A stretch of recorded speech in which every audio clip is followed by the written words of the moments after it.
রহমানির রহিম। পরম করুণাময় ও অসীম দয়ালু আল্লাহর নামে শুরু। আসসালামু আলাইকুম ওয়া রাহমাতুল্লাহি ওয়া বারাকাতুহু। ইন্নাল হামদালিল্লাহ নাহমাদুহু ওয়া নাস্তাঈনুহু ওয়া নাস্তাগফিরুহ ওয়া নাউযু বিল্লাহি মিন শুরুরি আনফুসিনা ওয়া মিন সাইয়্যাতি আমালিনা। মান ইয়াহদিহিল্লাহু ফালা মুদিল্লা লাহু ওয়া মান ইউদ্লিল ফালা হাদিয়া লাহু। ওয়া আশহাদু আল লা ইলাহা ইল্লাল্লাহু ওয়াহদাহু লা শারীকা লাহু ওয়া আশহাদু আন্না মুহাম্মাদান আবদুহু ওয়া রাসূলুহু সাল্লাল্লাহু তাআলা আলাইহি ওয়া আলা আলিহি ওয়া সাহবিহি ওয়া সাল্লামা তাসলিমান কাসীরা। ইয়া আইয়ুহাল্লাযীনা আমানু তাকুল্লাহা হাক্কা তুকাতিহি ওয়া লা তামুতুন্না ইল্লা ওয়া আনতুম মুসলিমুন। ইয়া আইয়ুহান নাসু তাকু রাব্বাকুমুল্লাযী খালাকাকুম মিন নাফসিন ওয়াহিদা ওয়া খালাকা মিনহা যাওজাহা ওয়া বাসসা মিনহুমা রিজালান কাসীরান ওয়া নিসাআ ওয়াত্তাকুল্লাহাল্লাযী তাসাআলুনা বিহি ওয়াল আরহাম ইন্নাল্লাহা কানা আলাইকুম রাকীবা। ইয়া আইয়ুহাল্লাযীনা আমানু তাকুল্লাহা ওয়া কুলু কাওলান সাদীদা ইউসলিহ লাকুম আমালাকুম ওয়া ইয়াগফির লাকুম যুনুবাকুম ومن يطع الله ورسوله فقد فاز فوزا عظيما. أما بعد فإن خير الحديث كتاب الله وخير الهدي هدي محمد صلى الله عليه وسلم وشر الأمور محدثاتها وكل محدثة بدعة وكل بدعة ضلالة وكل ضلالة في النار. أعوذ بالله من الشيطان الرجيم. وفي السماء رزقكم وما توعدون. মহান আল্লাহর সমস্ত প্রশংসা যে আল্লাহ রাব্বুল আলামিন আমাদের সৃষ্টিকর্তা, যে মহান আল্লাহ আমাদের রিজিকের মালিক, আমাদের হায়াত মত সব কিছুর মালিক, এবং যা কিছুই আমাদের কাছে আছে আল্লাহ দিয়েছেন অথবা আগামীতে আসবে সব কিছুই আল্লাহর দান। যে রাব্বুল আলামিন সব কিছুর মালিক আমাদের এবং সব কিছুর দাতা, তার জন্যই একমাত্র সমস্ত ইবাদত বন্দেগী হবে। যিনি রব তিনি মাবুদ, যিনি পালনকর্তা প্রতিপালক তিনি একমাত্র ইবাদতের হকদার। সালাত এবং সালাম নাযিল হুক মুহাম্মদুর রাসূলুল্লাহ সাল্লাল্লাহু আলাইহি সাল্লামের উপর, যিনি রব্বুল আলামিনের উপর যথাযথ যেমন আস্থা ভরসা মহান আল্লাহ রাখতে বলেছেন তাই করেছেন। জীবনের প্রতিটি ক্ষেত্রে মহান আল্লাহর প্রতি আস্থা ভরসা রাখলে আল্লাহ রাব্বুল আলামিন প্রত্যেক বান্দার জন্য যথেষ্ট হন। তাই নবী মুহাম্মদুর রাসূলুল্লাহ সাল্লাল্লাহু আলাইহি সাল্লামের এত বেশি শত্রু থাকা সত্ত্বেও আর এত বিরোধিতা হওয়া সত্ত্বেও এবং তার ক্ষেত্রে এত ষড়যন্ত্র হওয়া সত্ত্বেও কেউ কোনো ক্ষতি করতে পারে নাই, বরং রব্বুল আলামিন হেফাজত করেছেন। আলহামদুলিল্লাহ। এইরকমই আল্লাহ রব্বুল আলামিনের সৃষ্টিগত বিধান যে যেই ব্যক্তি আল্লাহর প্রতি ভরসা করে আল্লাহ তার জন্য যথেষ্ট হন। ওয়া ইয়াতাওয়াক্কাল আলাল্লাহি ফাহুয়া হাসবুহ। আল্লাহর উপর যারা ভরসা করে আল্লাহ তাদের জন্য যথেষ্ট হন। এটা শুধু আমাদেরকে কোরআনের তেলাওয়াতে সীমিত রাখলে হবে না, আর এটা শুধু ওই তরজমা তফসিরটা জানলে হবে না, আর এটা শুধু মুখে বললে হবে না, বরং আমাদের অন্তর থেকে বলতে হবে, কাজে কর্মে এর বাস্তবায়ন করতে হবে, প্রমাণ দিতে হবে। আজকে আলোচনা করব আপনাদের সামনে এই রিজক সম্পর্কে বিশেষ একটি দিক। সেটা হচ্ছে রিজক একমাত্র মহান আল্লাহর হাতে। রিজিক যেটা হচ্ছে আমাদের উপজীবিকা, জীবনযাপনের যেসব প্রয়োজনীয় সামগ্রী, এই দুনিয়ায় চলাফেরার জন্য যেসব সামগ্রী রয়েছে মানুষের কাছে তা হচ্ছে রিজিক। সেটা প্রধানত আমরা মনে করি যে রিজিক মানে শুধু খাদ্য পানীয় বা টাকা পয়সা। অধিকাংশ মানুষ কিন্তু রিজিক মানে এটাই বুঝে যে আমার আল্লাহ অনেক রিজিককে বরকত দিয়েছেন, তার মানে অনেক টাকার মালিক। কিন্তু এটা অর্থ এর আসলে নয়। রিজক মানে আপনার ভাগ্যে আল্লাহ রাব্বুল আলামিন যা কিছু জুটিয়েছেন সেটাই রিজিক। সুতরাং আপনার আয়ু হচ্ছে রিজিক, হায়াত। আপনার সুস্থতা হচ্ছে রিজিক, আপনার ধন সম্পদ হচ্ছে রিজিক, আপনার ছেলে মেয়ে সন্তান সন্ততি হচ্ছে রিজিক, আপনার স্ত্রী হচ্ছে আপনার রিজিক, একজন বোনের তার স্বামী ছেলে মেয়ে হচ্ছে রিজিক। এইরকমই আপনার দুনিয়ার যেসব প্রয়োজনীয় বস্তু সেসবগুলির যা আল্লাহ দিয়েছেন আপনাকে, সে সবগুলি হচ্ছে রিজক, জি, যা আপনার ভাগ্যে জুটেছে। জন্য আরবি ভাষায় আর রিজক মানে হচ্ছে আল হাজ্জু ওয়ান নসিব। মুফাসসিরিনগণ বলছেন যে রিজক মানে হচ্ছে মানুষের অংশ এবং নসিব ভাগ, যে ভাগটা আল্লাহ তার বান্দাদের জন্য জমিনে ফায়সালা করে রেখেছেন এবং যেটার চূড়ান্ত ফায়সালা মহান আল্লাহর পক্ষ থেকে হয়েছে। নাহনু কাসামনা বাইনাহুম মাঈশাতাহুম ফিল হায়াতিদ দুনিয়া। মহান আল্লাহ বলছেন যে আমি তাদের মাঝে তাদের জীবনযাপনের সামগ্রীকে ভাগ বন্টন করেছি। এই ভাগ কে করেছেন? স্বয়ং আল্লাহ রাব্বুল আলামিন, কারো হাতে এটা রাখেননি। নাহনু কাসামনা বাইনাহুম মাঈশাতাহুম ফিল হায়াতিদ দুনিয়া ওয়া রাফা'না বা'দাহুম ফাওকা বা'দিন দারাজাত। এবং একজনকে অপরের ওপর শ্রেষ্ঠত্ব দান করেছি, কাউকে ছোট কাউকে বড়, কাউকে বেশি সুস্থ কাউকে অসুস্থ, কাউকে সুখী কাউকে দুঃখী, কোনো সময় সুখী কোনো সময় দুঃখী, কাউকে সচ্ছল আর কাউকে আর্থিক দিক থেকে সংকটপূর্ণ জীবন দান করেছেন। এই হচ্ছে রব্বুল আলামিনের পক্ষ থেকে ভাগ বন্টন, তাকসিমের কথা কাসাম না আল্লাহ বলেছেন। এই রিজক সম্পর্কে আলোচনা করব যে রিজক একমাত্র কার হাতে? মহান আল্লাহর হাতে। সূরা জারিয়াতের আয়াত নম্বর 22 মহান আল্লাহ ইরশাদ করেছেন ওয়াফিস সামায়ে রিজকুকুম ওয়া মা তুআদুন। তোমাদের রিজক আকাশে রয়েছে, জমিনে কারো হাতে রিজক নেই।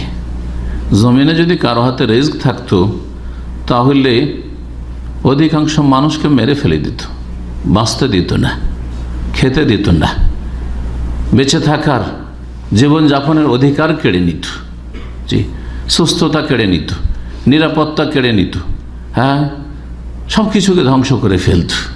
যার সাথে শত্রুতা এবং যাকে দেখতে পারে না তার কাছ থেকে সব কিছু ছিনিয়ে নিয়ে যেত। আল্লাহ রাব্বুল আলামিন তার হেকমতে, তার প্রজ্ঞায় একমাত্র নিজের হাতে রেখেছেন। তারপর এখানে আরেকটি তৌহিদের বিষয় মনে রাখবেন যে রিজক কোথায় আছে? অফিস সামায়, আকাশে আছে। আর এই যে গৌস কুতুব, এই মাজারওয়ালাদের সম্পর্কে যে শিরকি আকীদা যে এরা দাতা, এরা গরিব নওয়াজ, গরিবকে ধন্যকারী, এরা হচ্ছে গৌসে আজম মানে মহান উদ্ধারকারী, তাহলে কি রিজক জমিনে আছে? কোরআন তো বলছে রিজক আকাশে আছে। রিজকের ফয়সালা আকাশ থেকে হয়। আর আকাশে এসব মানুষের যাদেরকে ওলি আর গস কুতুব বলে তাদেরকে আল্লাহর ক্ষমতাগুলি ভাগ করে দিয়ে দিয়েছেন, তারা তো আকাশে কোনো রকমের ক্ষমতা রাখে না। তাদের হাতে কোত্থেকে আসলে যে তারা দেবে? অফিস সামায়ে রিজকুকুম, তোমাদের উপজীবিকা রিজিক আকাশে রয়েছে, সেখান থেকে ফয়সালা হয় এবং যখন যেমনটা আল্লাহ চান তখন সেইভাবে নেমে আসে, জি, সেইভাবেই নেমে আসে। অফিস সামায়ে রিজকুকুম, আকাশে শুধু রিজক না, ওয়া তুআদুন, এবং যার তোমরা প্রতিশ্রুত হয়েছ, যেই ওয়াদা তোমাদেরকে দেওয়া হয়েছে, তোমাদের সাথে যে প্রতিশ্রুতি ওয়াদা করা হয়েছে তারও ফয়সালা কোথায় হয়? অফিস সামায়ে, আসমানে হয়। আকাশে রিজিক আছে তোমাদের এবং সব কিছুর ফয়সালা, যেসবের ওয়াদা সৃষ্টি জগতের সাথে হয়েছে, সব কিছুর চূড়ান্ত ফয়সালা সিদ্ধান্ত সেখানে আকাশে হয়, জমিনে কারো হাতে রাখা হয় না। আর জমিনে কারো ক্ষমতা নেই এবং জমিনে এসব ভাগ বন্টন হয় না। অফিস সামায়ে রিজকুকুম ওয়া মা তুআদুন, আয়াত ছোট্ট, কিন্তু এতেই আপনার আমার মনের মানসিক পারিবারিক সব রকমের শান্তি লুকায়িত রয়েছে। যদি এই ইয়াকিন মজবুত করে নিতে পারেন, দৃঢ় বিশ্বাস করতে পারেন যে আমার রিজিকের ফয়সালা আকাশে, সুতরাং যিনি রব্বুস সামাওয়াতি ওয়াল আরদ, যিনি আকাশের মালিক, যার মালিকানা আকাশে চলছে, যার মালিকানা জমিনে চলছে, যার মালিকানা সব কিছুর ওপর চলছে, সবার ওপর চলছে, তার কাছ থেকে সুন্দরভাবে আমাকে চেয়ে নিতে হবে। জি, তাকে রাজি করা ছাড়া, তার সন্তুষ্টি ছাড়া, তার ইচ্ছা ছাড়া আমার রিজিক আসতে পারে না। জি, সুতরাং এই রিজিকের জন্য মানুষকে সন্তুষ্ট করতে গিয়ে মানুষকে রাজি করতে গিয়ে আল্লাহকে অসন্তুষ্ট করে দেওয়া যে অধিকাংশ মানুষের স্বভাব হয়ে গেছে, সেটা এই আকীদাতে একেবারে শেষ হয়ে যাবে। যদি এই আকীদা বিশ্বাস থাকে যে রেজেক রবের কাছে রয়েছে, সুতরাং সেই রবের দেওয়া রেজক নেওয়ার জন্য মানুষকে খুশি করার প্রয়োজন নেই। বিশেষ করে মানুষকে খুশি করবেন না মানে মানুষকে রাগাতে বলছি না, মানুষকে কষ্ট দিতে বলছি না, কিন্তু আল্লাহকে নারাজ করে, আল্লাহর নাফরমানি করে, গুনহায় লিপ্ত হয়ে বা কারো ক্ষয়ক্ষতি করে, যার মাধ্যমে আল্লাহ অসন্তুষ্ট হবেন, বান্দার হক নষ্ট করবেন, দিয়ে আপনার রিজিকটাকে সুন্দর করার চেষ্টা করবেন, বেঈমানি করে, আত্মসাৎ করে, অথবা কারো ক্ষয়ক্ষতি করে, একে সরিয়ে দিতে পারলে আমার পোস্টটা বাড়বে বা আমার ফ্যাসিলিটি আসবে, একে না তাড়ালে আমার ওপরে উঠা যাবে না, এইসব যে চিন্তা চেতনা অধিকাংশ মানুষের আছে, আসলে ঈমান ইসলামের নেই। সেই জন্য অফিস সামায়ে রিজকুকুম ওয়া তুআদুন, আকাশে রেজেকের ফয়সালা হয়, সেখানে রেজিক আছে, আর সেখান থেকে সব কিছুর সিদ্ধান্ত হয়, এবং সেখান থেকে আল্লাহ নামান এই কথা বলেছেন। ওয়াইন মিন শাইইন ইল্লা ইনদানা খাযাইনুহু, মহান আল্লাহ আরেকটি আয়াতে বলছেন যে এমন কিছু নেই, শুধু মানুষ না, মানুষ সবচাইতে পেরেশান এই রিজিকের ক্ষেত্রে, যে কি খাবো, আর কি করে সংসার চালাবো, আর কি করে আগামী জীবনটা কাটাবো, এখান থেকে যদি চলে যেতে হয় কি করে চলবো, সবচেয়ে বেশি মানুষ পেরেশান। অথচ মানুষকে সবচেয়ে বেশি বিদ্যা বুদ্ধি আল্লাহ দিয়েছেন, অন্য কোনো প্রাণী এসব চিন্তা করে না। ওয়াইন মিন শাইইন ইল্লা ইনদানা খাযাইনুহু, এমন কিছু নেই যে যার ভান্ডার আমার কাছে নেই, আল্লাহ বলছেন। সব কিছুর ভান্ডার, সমস্ত সৃষ্টির রিজিকের ভান্ডার কার কাছে? ইনদানা খাযাইন, আল্লাহ বলছেন আমার কাছে রয়েছে তার ভান্ডার। ওমা নুনাজ্জিলুহু ইল্লা বিকাদারিন মালুম, আর তা আমি নামাই অতটাই যতটা নির্দিষ্ট রয়েছে তার জন্য। বেকাদারি মালুম, আমার জানা যতটা, যে এতটা তাকে দেব আমি, ততটা আমি নামিয়ে থাকি, অবতীর্ণ করে থাকি। আর আল্লাহ রাব্বুল আলামিন ছাড়া অন্য কোথাও থেকে আপনার কাছে রিজিক চলে আসবে আর আল্লাহ রাব্বুল আলামিনের চূড়ান্ত ফয়সালা হয়নি, এটা কোনোদিন হবে না। সুতরাং যারা গায়রুল্লাহর কাছে ধর্ণা দিয়ে থাকেন, যারা বিশেষ করে কবর মাজার পূজার ধর্মে বিশ্বাসী বা গৌস কুতুব ওলি আউলিয়ার শিরকি আকীদায় বিশ্বাসী, তাদের সম্পর্কে বিশেষ করে বলছি।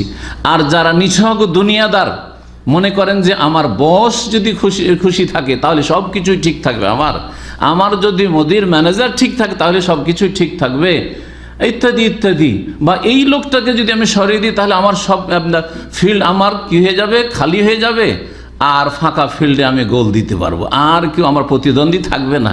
এই দুই শ্রেণীর গোমরাহ লোকদের জন্য এই আয়াতগুলিতে পাথেয় রয়েছে, সম্বল রয়েছে, তারা যাতে করে তাদের ঈমানের নবায়ন করে এবং তারা তৌহিদ এবং সুন্নাহর দিকে, দ্বীনের দিকে ফিরে আসে। আল্লাহ রাব্বুল সূরা আনকাবুতের আয়াত নম্বর 17-তে ইরশাদ করেছেন, ইন্নাল্লাযীনা তা'বুদুনা মিন দুনিল্লাহ লা ইয়ামলিকুনা লাকুম রিজকা। শোনো, আল্লাহকে বাদ দিয়ে যেসবের তোমরা উপাসনা করো, পূজা করো, দুর্গার অথবা দরগার, আজকাল পৃথিবীতে বা যে কোনো যুগে পূজা হয়েছে দুইভাবে, হয় দাঁড় করে না হয় শুইয়ে। দাঁড় করে পূজা হয়েছে প্রতিমা, মূর্তি পূজা, যা মুশরিক পত্তলিকরা করেছে, আর না হয় শুইয়ে দিয়ে, মাটির তলায় শুইয়ে দিয়ে সেটা কবরকে পাকা করে তাকে সেজদা করা শুরু হয়েছে, আর তার কাছ থেকে আশা করা হয়েছে যে এরা আমাদের মনস্কামনা পূরণ করতে পারবে, এদের কাছে গেলে কিছু পাওয়া যাবে, এদের কাছে গেলে খালি হাতে ফিরে আসে না। জি, যেসবের তোমরা পূজা করো, উপাসনা করো আল্লাহকে বাদ দিয়ে, লা ইয়ামলিকুনা লাকুম রিজকা, তোমাদের জন্য কোন রকমের রিজিকের তারা মালিক নয়।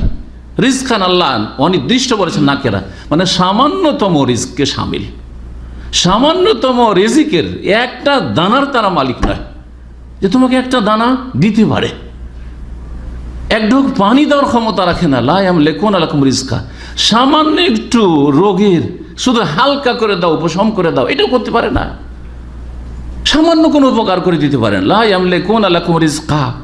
সুতরাং তোমাদের করণীয় হচ্ছে ফাবতাগু ইনদাল্লাহি রিজকা, তোমরা আল্লাহর কাছে রিজিক তলব করো, আল্লাহর কাছে রিজিকের যাচ্ছা করো, রিজিক চাও। জি, ফাবতাগু ইনদাল্লাহি রিজকা। আল্লাহর কাছে রিজিক চাইতে হলে কি করতে হবে? করণীয় এক তো আল্লাহর কাছে রিজিক চাইতে হবে, তিনি রাজ্জাক। এর জন্য করণীয় হচ্ছে ওয়াবুদু, তাঁরই ইবাদত করো। কারণ তোমাকে ইবাদতের জন্য পয়দা করা হয়েছে, তোমাকে পেট ভরার জন্য পয়দা করা হয়নি, তোমাকে দুনিয়াতে খাওয়ার জন্য পয়দা করা হয়নি, ভোগ বিলাসের জন্য পয়দা করা হয়নি। খেয়ে দিয়ে বেঁচে থেকে সুস্থ থেকে আল্লাহর ইবাদত বন্দেগী, যেটা তোমার সৃষ্টির টার্গেট, তোমার লক্ষ্য উদ্দেশ্য জিন্দগির, সেটা তুমি পূরণ করবে। ওয়াবুদু, তার ইবাদত করো। ওয়াশকুরু লাহু, এবং তিনি যেহেতু তোমাকে রিজিক দিচ্ছেন সুতরাং তার কৃতজ্ঞতা প্রকাশ করো, শুকরিয়া আদায় করো, তার শুকরগুজার অন্তর থেকে শুকরিয়া আদায় করো। জবান তার আলহামদুলিল্লাহ পড়ে অন্তর থেকে এই চিন্তা চেতনা ইয়াকিন নিয়ে যে আল্লাহ যদি এই রিজিক না জুটাইতেন আমার বিদ্যা বুদ্ধির কোনো ক্ষমতা ছিল না, আর কারো দ্বারা কিছু হইতো না। আল্লাহ যখন আমার ভাগ্যে জুটিয়েছেন তখন কোনো মাধ্যম পয়দা হয়ে গেছে, ওর মাধ্যমে আমার চাকরি লেগেছে, অথবা এই হয়েছে বা সেই হয়েছে, তিনি মাধ্যম তৈরি করেছেন, মুসাব্বিবুল আসবাব তিনি। এই কারণগুলি উপায়গুলি তিনি সৃষ্টি করে দিয়েছেন, সেটাও বন্ধ করে দিতে পারতেন। সব কিছু আল্লাহ রাব্বুল আলামিনের হাতে। আল্লাহর ইবাদত করো, যেহেতু রিজিক তার কাছ থেকে পাওয়া যায়, এবং তার শুকরিয়া আদায় করো, কারণ ইলাইহি তুরজাউন, এক সময় তার কাছেই তোমরা ফিরে যাবে। সেখানে গিয়ে প্রত্যেকটি রিজিকের জবাব দিতে হবে, এক একটা দানার, এক একটা লোকমার জবাব দিতে হবে, এক ঢোক পানির জবাব দিতে হবে। সুম্মা লা তুসআলুনা ইয়াওমা ইযিন আনিন নাঈম, অবশ্যই অবশ্যই তোমাদেরকে জিজ্ঞাসা করা হবে নিয়ামত সম্পর্কে।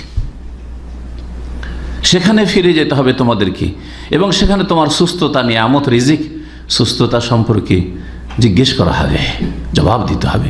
তোমার যৌবন নিয়ামত, এই যৌবন সম্পর্কে জিজ্ঞাসা করা হবে, যৌবনে তুমি পাপমুক্ত ছিলে, তোমার আয়ু সম্পর্কে জিজ্ঞেস করা হবে। তোমার বিদ্যা বুদ্ধি আল্লাহর নিয়ামত, আল্লাহর দান। অনেককে এই এলেম থেকে, জ্ঞান থেকে বঞ্চিত আল্লাহ করেছেন, পড়ার সুযোগ পাইনি, শিক্ষার সুযোগ পাইনি, অথবা শিক্ষার সুযোগ পেলেও আর তার ব্রেনে ঢুকেনি, লেখাপড়া করে উন্নতি করতে পারেনি। তোমাকে আল্লাহ তৌফিক দিয়েছেন, সুতরাং তোমার বিদ্যার জবাব দিতে হবে। হ্যাঁ, তোমার সব কিছুর জবাব দিতে হবে, কোথা থেকে উপার্জন করলে, কোথায় খরচ করলে, সব কিছুর জবাব দিতে হবে তার কাছে ফিরে গিয়ে। যারা আল্লাহ রাব্বুল আলামিনের এই দান হচ্ছে রিজক, এই রিজক ভক্ষণ করে, আল্লাহ রাব্বুল আলামিনের দান ভোগ করে তারপরে তারা আল্লাহর অসন্তুষ্টির কাজ করে, তাদের উপর গজব নেমে আসে।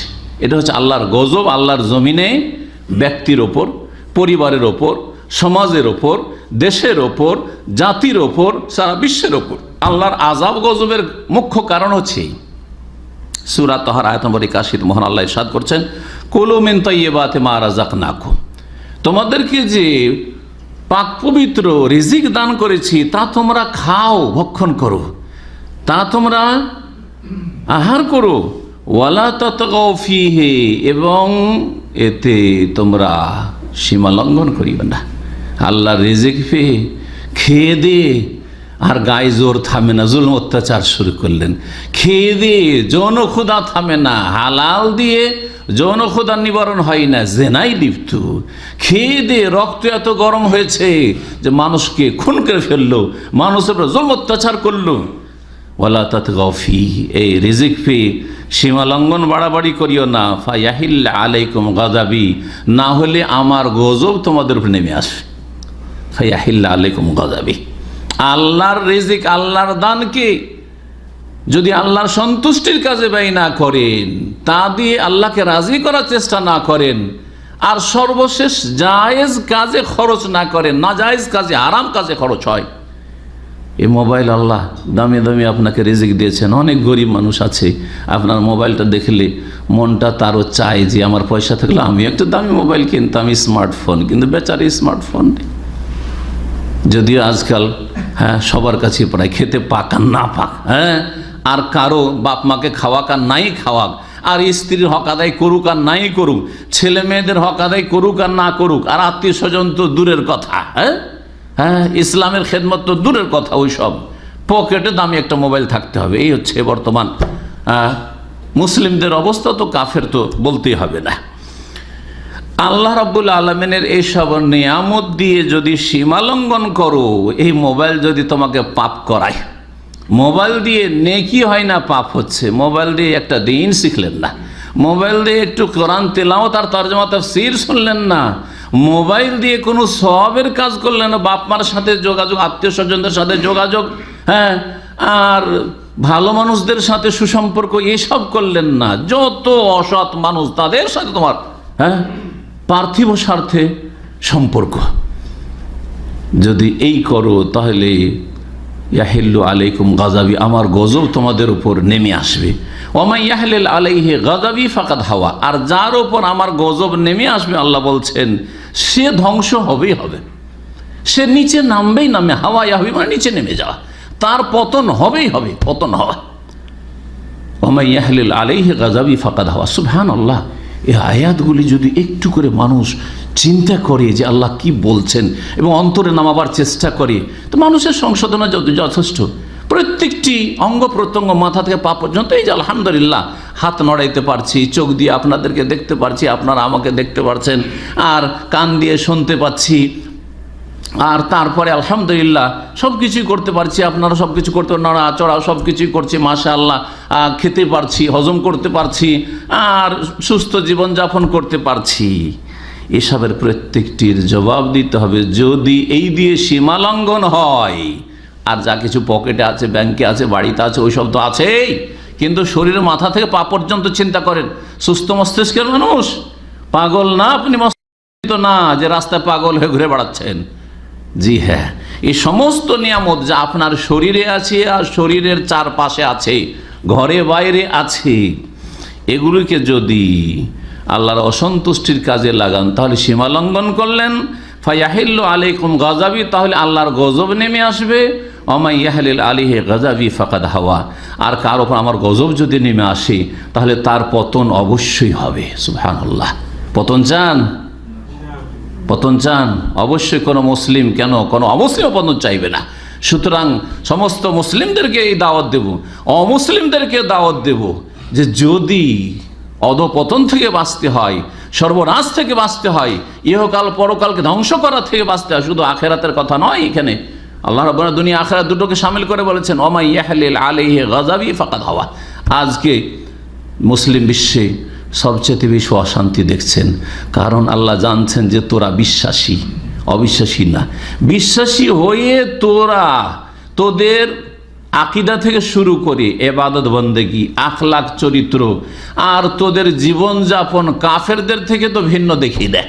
সুতরাং অশান্তি আর আযাব আর বিভিন্ন রকমের যে দেখছেন যে বালা আর মুসিবত ব্যক্তি জীবনে, পারিবারিক জীবনে আর জীবনের প্রতিটি ক্ষেত্রে, তারপরে অর্থনীতিতে ধস নেমে আসা মানুষের ব্যক্তি জীবনের ক্ষেত্রে, আপনি বড় যায়েন না, কোনো রাষ্ট্রীয় ক্ষেত্রে যায়েন না, আপনার জীবনে এক সময় ছিল কত ফ্যাসিলিটি ছিল, এক সময় ছিল যে কত আপনার সুযোগ সুবিধা ছিল, এক সময় ছিল আপনার আর ওভারটাইম ছিল, তো এই ছিল, তো সেই ছিল, প্রতি বছরের বেতন বাড়তো, এখন নেই, এখন সংকুচিত হতে যাচ্ছে, আর সব সময় তরবারি যেন ঝুলতে আছে, কখন যে কাকে এখান থেকে বিদায় করে, এক্সিট লাগাচ্ছার পাঠাচ্ছে, এক্সিট লাগাচ্ছার পাঠাচ্ছে।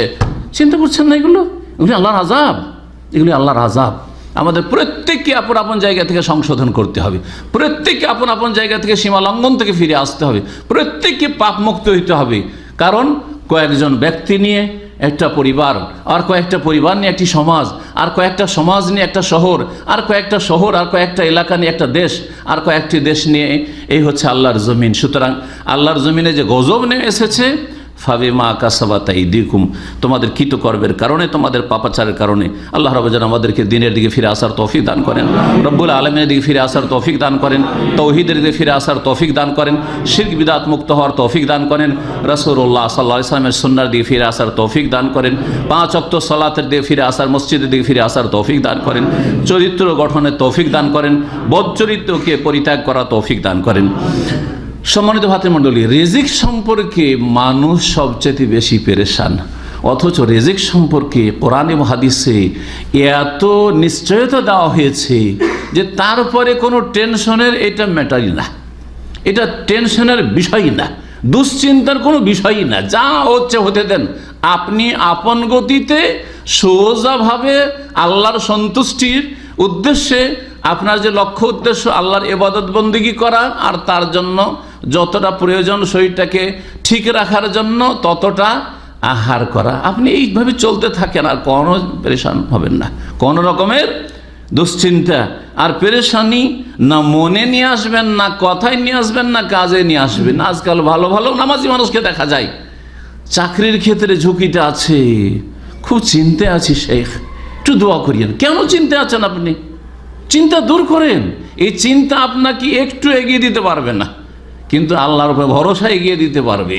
জি হ্যাঁ, তাকওয়া এগিয়ে দিতে পারবে, তওবা ইস্তিগফার এগিয়ে দিতে পারবে, ঈমান ও ইয়াকিন এগিয়ে দিতে পারবে, নেক আমল এগিয়ে দিতে পারবে। ওয়াস্তাইনু বিস-সাবরি ওয়াস-সালাহ, নামাজ পড়েন, ধৈর্য ধারণ করেন, আল্লাহকে খুব ডাকেন, দোয়া করেন, এসব এগিয়ে দিতে পারবে আপনাকে, এইসব বালা মুসিবত দূর করতে পারবে। কিন্তু খুব চিন্তায় আছি, খুব পেরেশান আছি, ঘুম আসছে না, কি করব, এইসব কোনো কাজে আসবে না। এগুলি দিয়ে আপনার দুনিয়াও সর্বনাশ, আর তার আগে তো আপনার ঈমান ইয়াকিন, তকদিরের প্রতি বিশ্বাস, আল্লাহ যে রাজ্জাক, এসব বিশ্বাসগুলি দুর্বল হয়ে পড়েছে, আর সব দিক থেকে ক্ষতিগ্রস্ত। আপনি মানসিক দিক থেকে ক্ষতিগ্রস্ত, যার ফলে আপনার শারীরিক দিক থেকে ক্ষতিগ্রস্ত। মানসিক যে পীড়া, কষ্ট বা দুশ্চিন্তা, তার কুপ্রভাব আপনার শরীর স্বাস্থ্যের উপর পড়ছে না? বিষয়গুলি বোঝার চেষ্টা করবেন। সুতরাং এই দিয়ে শুধু আপনার আখিরাত খারাপ হচ্ছে না, দুনিয়াও খারাপ হচ্ছে। এমন কিছু করবেন না যাতে দুনিয়াও খারাপ হচ্ছে আর আখিরাতও খারাপ হচ্ছে, শরীর স্বাস্থ্যও খারাপ হচ্ছে, আর একটা পয়সাও আসে না। ভালো কাজগুলির দিকে ইঙ্গিত করে দিলাম, কারণ এই কথাগুলি যে অনেকগুলি আলোচনা, লম্বা আলোচনার প্রয়োজন রয়েছে, সেই কথাগুলির দিকে ইঙ্গিত করলাম। এইরকম বেশ কিছু বিষয় রয়েছে। রিজিক সম্পর্কে পেরেশান হবেন না। রিজিক আপনাকে আমাকে তলাশ করে বেড়াবে, ভালো করে শুনে রাখেন, এটা আমার কথা না। সৈয়দুল মুরসালিন, খাতামুন নবীন, মুহাম্মদুর রাসূলুল্লাহ সাল্লাল্লাহু আলাইহি ওয়াসাল্লাম বলেছেন, রিজিক আপনাকে খুঁজে বেড়াবে। যেমন মালাকুল মত আমাকে আপনাকে যখন মতের সময় হয়ে যাবে না, তখন খুঁজে বেড়াবে। হ্যাঁ, ধরা দিতে যেতে হয়। হ্যাঁ, ধরা দিতে যেতে হয় নাকি? কোনোদিন কাছে শুনেছেন যে আমার মতের সময় চলে এসছে, সুতরাং ধরা দিতে যাচ্ছি? যতই পালিয়ে বাড়ান আপনি, যতই পালিয়ে বাড়ান, ও ধরবেই ধরবে আপনাকে। ঠিক ওই রকমই, যতই লাথি মারেন, যতই বলেন আমি এইখানে নেব না, ধরবে। রিজিক আপনাকে ধরবে, রিজিক আপনাকে রাস্তাঘাটে খুঁজে নেবে। সুবহানাল্লাহ, রিজিক আপনাকে যেখানে সেখানে খুঁজে নেবে। জি, ভালো করে শুনেন এবং এই ইয়াকিনটাকে মজবুত করেন। একবার ইয়াকিনের মতো ইয়াকিন করেন, শুধু মৌখিক ইয়াকিন না। এবং আমি একটি হাদিস শোনাই। তাবরানি, ইমাম তাবরানি রাহমাতুল্লাহ আলাইহ, তার মোজাম নামক 3টি কিতাব রয়েছে, মোজামে কবির, আর মৌজামে আউসাত, আর মৌজাম আস-সাগীর। মৌজামে কবির আবু দারদা রাদিয়াল্লাহু তাআলা আনহু থেকে বর্ণিত রয়েছে, রাসূলুল্লাহ সাল্লাল্লাহু আলাইহি ওয়াসাল্লাম বলেন, ইন্না রিজকা লায়াতলুবুল আবদাহ, নিশ্চয় রিজিক বান্দাকে খুঁজে বেড়ায়। সুবহানাল্লাহ, রিজিক কি করে? বান্দাকে খুঁজে বেড়ায়। আপনার চাকরিওয়ালারা যারা চাকরি দিবে খুঁজে বেড়াবে, আপনার ব্যবসা বিজনেস আপনাকে খুঁজে বেড়াবে। আপনি দোকানপাট খুঁজে পেরেশান হয়ে যাচ্ছেন, আপনাকে খুঁজে বেড়াবে। জি, আপনার চিকিৎসা, ধরেন অসুস্থ আছেন, কোনখানে আপনার রোগের আরোগ্য আছে খুঁজে বেড়াবে, ওখানে পৌঁছেই দিবে আল্লাহ রাব্বুল আলামিন আপনাকে। জি, জীবনের প্রতিটি ক্ষেত্রে মনে রাখবেন, ইন্নার রিজকা লা ইয়াতলুবুল আবদা আকসারা মিম্মা ইয়াতলুবুহু আজালুহু। মানুষের রিজিক মানুষকে, বান্দাকে খুঁজে বেড়ায় যেমন তার মৃত্যু, তার আজাল মানে মওত, মৃত্যু মানুষকে যেমন খুঁজে বেড়ায় তার চাইতে বেশি, শুধু তেমন না, আকসার মিম্মা ইয়াতলুবুহু আজালুহু, মানুষের মওত যেমন করে খুঁজে বেড়ায় তার চাইতে বেশি রিজিক মানুষকে কি করে বেড়ায়? খুঁজে বেড়ায়। অনেকে আছেন বলেন যে আমার জীবনে কোনো কল্পনা ছিল না বিদেশ আসবো, আর ইচ্ছেও ছিল না যে বিদেশ যাব, কিন্তু আপনাকে রিজিক আল্লাহ লাগাবেন বিদেশে। জি, সুতরাং আপনি যেইভাবে হন না কেন আপনাকে এখানে আসতে হয়েছে বা ওই জায়গায় পৌঁছিতে হয়েছে। এসবের উদাহরণ দিয়ে সময় বেশি এতে লাগাবো না, কারণ এর চাইতে গুরুত্বপূর্ণ কোরআন এবং হাদিসগুলি এখানে তুলে ধরা প্রয়োজন রয়েছে। হাদিসটিকে আল্লামা আলবানী রহমতুল্লাহ আলাই হাসান বলেছেন সহিহুল জামিয়াতে। আরও শোনেন, আব্দুল মাসউদ রাদিয়াল্লাহু তাআলা আনহু থেকে বর্ণিত, তিনি বলছেন, কালা রাসূলুল্লাহ সাল্লাল্লাহু আলাইহি ওয়াসাল্লাম আইয়ুহান নাস, নবী কারীম বলেন, হে মানুষ, লাইসা মিন শাইইন ইউকাররিবুকুম ইলাল জান্নাতি ওয়া ইউবাইদুকুম মিনান নার ইল্লা কাদ আমারতুকুম বিহি। এমন কিছু নেই যে যেটা তোমাদেরকে জান্নাতের নিকটবর্তী করে দেবে এবং জাহান্নাম থেকে দূর করে দেবে। যেই জিনিসটা আপনাকে জান্নাতের কাছে কাছিয়ে দেয় আর জাহান্নাম থেকে দূরে রাখে, সেটা ভালো না মন্দ?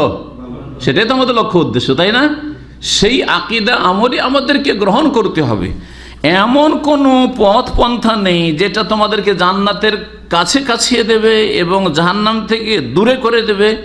ইল্লা কাদ আমারতুকুম বিহি, সে সম্পর্কে আমি তোমাদেরকে নির্দেশ দিয়েছি, উপদেশ দিয়েছি, রাস্তা বাতলি দিয়েছি। জি, সুতরাং এই যে বেদাতে হাসানা, নবী সাল্লাল্লাহু আলাইহি ওয়াসাল্লাম না করলে কি হবে, আর নবী সাল্লাল্লাহু আলাইহি ওয়াসাল্লাম না বললে কি হবে? কাজটা তো ভালো, কোনো কি আমি ভুল করছি, মন্দ কাজ করছি? তার মানে নবী সাল্লাল্লাহু আলাইহি ওয়াসাল্লাম আপনাকে জান্নাতের কাছাকাছি করার জন্য ভালো রাস্তা অনেকগুলি বলেননি, ঘাটতি রেখে দিয়েছেন। জাহান্নাম থেকে রক্ষা করার জন্য, দূরে রাখার জন্য মেলাগুলি ভালো কাজ ছিল, যেটাকে বেদাতে হাসানা বলে করতে শুরু করেছেন। মিলাদের নামে, আর কোরআন খানির নামে, আর বক্সানোর নামে, আর ইসালে সওয়াবের নামে, আর সওয়াব রেসানির নামে, কুলখানির নামে, ফাতেহা খানির নামে, আর শবে বরাতে হালুয়া রুটির নামে, কত রকম নাম দিয়ে এইসব ধর্মকর্ম করতে লেগেছেন। আর সব হচ্ছে বেদাত। তার মানে রাসূলুল্লাহ সাল্লাল্লাহু আলাইহি ওয়াসাল্লামের এই হাদিসের প্রতি আপনার আস্থা নেই। এমন কোনো ভালো কাজ নেই যেই ভালো কাজ তোমাদেরকে জান্নাতের নিকটবর্তী করে দিতে পারে আর জাহান্নাম থেকে দূরে রাখতে পারে, সে সম্পর্কে আমি বলিনি এমনটা নয়, সব কিছু বলে দিয়েছেন রাসূলুল্লাহ সাল্লাল্লাহু আলাইহি ওয়াসাল্লাম। এতে আমাদের যথেষ্ট নাজাতের ব্যবস্থা রয়েছে যদি আমরা বাস্তবায়ন করি। ওয়ালাইসা শাইউন ইয়াকাররুকুম মিনান নার ওয়া ইয়াতুকুম মিনাল জান্নাতি ইল্লা কাদ নাহাইতুকুম আনহু, আর এমন কোনো কিছু নেই যেটা জাহান্নামের নিকটবর্তী করে দেবে এবং জান্নাত থেকে দূর করে দিবে, খারাপ জিনিস তাহলে সেটা। আর সে সম্পর্কে আমি তোমাদেরকে সতর্ক সাবধান করিনি, অবশ্যই করেছি, অবশ্যই করেছি। আর আল্লাহ শুরু করেছেন ওয়াবুদুল্লাহ ওয়ালা তুশরিকু বিহি শাইআ দিয়ে, আল্লাহর ইবাদত করো, জান্নাতের নিকটবর্তী হয়ে যাবে আর জাহান্নাম থেকে দূরে হয়ে যাবে। আর ওয়ালা তুশরিকু বিহি শাইআ, আল্লাহর সাথে কোনো কিছুকে শরীক করিও না, কারণ শিরক করলে জাহান্নামের তটে পৌঁছে যাবে, জাহান্নামে নিক্ষিপ্ত হবে আর জান্নাত থেকে অনেক দূরে চলে যাবে। এখান থেকে দিন শুরু করেছে, এখান থেকে কোরআন কারীম মানব জাতিকে সম্বোধন শুরু করেছে, রব্বুল আলামিন এখান থেকে শুরু করেছেন। কত আয়াত এই মর্মে রয়েছে, ওয়াকাযা রাব্বুকা আল্লা তা'বুদু ইল্লা ইয়্যাহ, আল্লা তা'বুদু ইল্লা ইয়্যাহ, ওয়া বিল ওয়ালিদাইনি ইহসানা, জান্নাতের কাছাকাছি যাওয়ার ব্যবস্থা আর জাহান্নাম থেকে দূরে থাকার ব্যবস্থা কোরআনে কারীমে বলা হয়েছে। এইভাবে এক এক করে কোরআনে কারীমের শুরু থেকে শেষ পর্যন্ত এবং নবী মুহাম্মদুর রাসূলুল্লাহ সাল্লাল্লাহু আলাইহি ওয়াসাল্লাম হাদিস দ্বারা জানতে পারবেন। তারপরে বলছেন আমাদের বিষয়ের সাথে সম্পর্কিত বিষয়, বলছেন ওয়াইন্না রুহাল আমিন, আর অন্য রিওয়ায়াতের ওয়াইন্না রুহাল কুদুস, রুহুল আমিন আর রুহুল কুদুস কার নাম? জিবরাইল আলাইহিস সালামের নাম।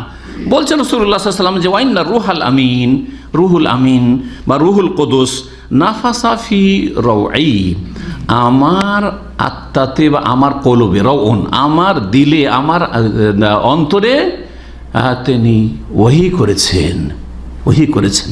জি, ফুঁক দিয়েছেন মানে ওহী করেছেন। এখানে কি? আন্না নাফসান লান তামুত, কোন মানুষ মরবে না, কোন মানুষ মরবে না। কতক্ষণ পর্যন্ত? হাত্তা তাস্তাকমিলা রিজকাহা, যতক্ষণ পর্যন্ত তার রিজিকটা পূর্ণ না করে নেবে।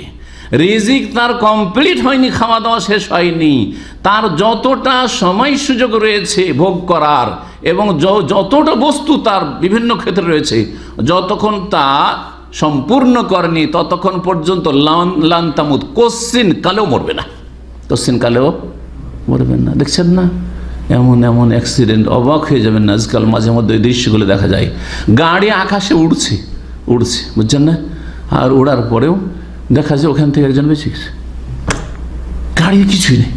জি, কয়েকদিন আগে ইন্ডিয়ার পশ্চিমবঙ্গের মুর্শিদাবাদ, কলকাতার কাছাকাছি একটা বাস একবারে ব্রিজ থেকে নিচে গভীরে তলিয়ে গেছে। কোথায়? নদীতে, একবার গোটাই তলিয়ে গেছে। তারপর সেখান থেকে 4 জন বেঁচে গেছে, তার মধ্যে একজন মহিলা। সুবহানাল্লাহ, সুবহানাল্লাহ। সৌদি আরবে একবার উমরার বাস অ্যাক্সিডেন্ট হয় কয়েক বছর আগে, কয়েক পাল্টি খেয়েছে বাস। জি, যাতে আমাদের এক শেখ ছিলেন, আল্লাহ রাব্বুল আলামিন হেফাজত করেছেন আলহামদুলিল্লাহ। তো ওতে অনেকে মারা গেছে। একটা বাচ্চা বাস থেকে অনেক দূরে গিয়ে মরুভূমিতে বালিতে, অনেক দূরে রোড থেকে বালিতে যেন শুয়ে আছে বাচ্চাটা, কিছুই হয়নি তার। ছোট বাচ্চা মাত্র, হয় 6 মাস 8 মাস, বছরের বেশি হবে না, এই বয়সের বাচ্চা। সুবহানাল্লাহ, ওর রিজিক পুরা হয়নি। একটা দানা চিবাচ্ছিলেন আপনি, আর ওটা আপনার নসিবে আছে, যতক্ষণ চিবিয়ে না গেলে নেমের মত আসবে না। আর যদি মতের সময় ঘনিয়ে এসে থাকে তো মুখে চিবিয়ে রেখে দেবেন, গিলার সুযোগ পাবেন না, গিলে নেওয়ার সুযোগ পাবেন না আপনি। লান তামুতা নাফসুন বা আন্না নাফসান লান তামুত, কোনো মানুষ কোশ্চেন কালেও মৃত্যুবরণ করবে না, হাত্তা তাস্তাকমিলা রিজকাহা, যতক্ষণ পর্যন্ত রিজিক কমপ্লিট না করেছেন।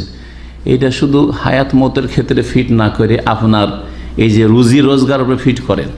সৌদি আরবে যদি একটা দানা, একটা টাকাও বলবো না, একটা দানাও বাকি থাকে তো এখান থেকে আপনার বিদায় হবে না কখনো। কিন্তু রিজিক যদি আপনার এখান থেকে সমাপ্ত হয়ে যায়, শেষ হয়ে গেছে, এখানকার রিজিক সম্পূর্ণ করেছেন, আর একটা শ্বাসও ছাড়তে পারবেন না, আর একটা শ্বাসও নিতে পারবেন না, তাহলে সারা দুনিয়ার শক্তি, সৌদি আরবের শক্তি কেন, সারা দুনিয়ার শক্তি আপনাকে এখানে রাখতে পারবে না। এটা হচ্ছে ঈমান, এটা হচ্ছে ইয়াকিন, এটা হচ্ছে তৌহিদ, এটা হচ্ছে ঈমান বিল্লাহ, আল্লাহর প্রতি বিশ্বাস। আর এইটা হচ্ছে ঈমান বিল কাযা ওয়াল কদর। ঈমানের কয়টি রুকুন, ঈমানের কয়টি খুঁটি? 6টি। তার মধ্যে প্রথমটি হচ্ছে আল্লাহর প্রতি ঈমান। এই সমস্ত কিছু কার হাতে? আল্লাহর হাতে। তো এটা হচ্ছে আল্লাহর প্রতি ঈমানের অন্তর্ভুক্ত, যে একটা দানা বা একটা রিয়াল, একটা পয়সা যদি আপনার নসিবে থাকে, একটা শ্বাস আরও নেওয়া বাকি আছে, তার আগে আপনার এক্সিট লাগবে না, এখান থেকে কেউ বিদায় করতে পারবে না আপনাকে। আর 6 নম্বর ঈমানের খুঁটি হচ্ছে ভালো মন্দ তকদিরের প্রতি বিশ্বাস। সুতরাং এটা হচ্ছে আল্লাহ পাকের তকদির, মানে আল্লাহর পক্ষ থেকে চূড়ান্ত ফয়সালা করা আছে, কাযা, এবং সুপরিমিত করা আছে তকদির। কাদার মানে সুপরিমিত, পরিমাণ নির্ধারণ করা আছে যে এতটা পরিমাণ সময়, ঘন্টা, সেকেন্ড, মিনিট আর দিন এতক্ষণ আপনি পাবেন, এবং এতটা পয়সা পাবেন, এতটা শ্বাস প্রশ্বাস সেখানে নিতে পারবেন, এতটা সময় কাটাতে পারবেন, তারপরেই যেতে হবে। সেই সময়টা যদি চলে আসে, সারা দুনিয়ার শক্তি আপনাকে রাখতে পারবে না।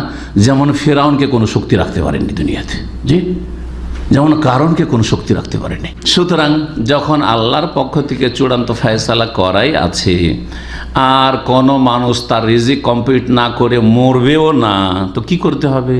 বলছেন রাসূলুল্লাহ সাল্লাল্লাহু আলাইহি ওয়াসাল্লাম, ফাত্তাকুল্লাহ, আলা ফাত্তাকুল্লাহ, শোনো, সতর্ক হও, আল্লাহকে ভয় করো, পাপ মুক্ত জীবন যাপন করো, তাকওয়া অর্জন করো, আল্লাহর ভয়ে ভালো কাজ করো, আল্লাহর ভয়ে ফরজ ওয়াজিবগুলি জানো এবং পালন করো, আল্লাহর ভয়ে হারাম, নাজায়েজ, অবৈধ কথা কাজ থেকে বেঁচে থাকো।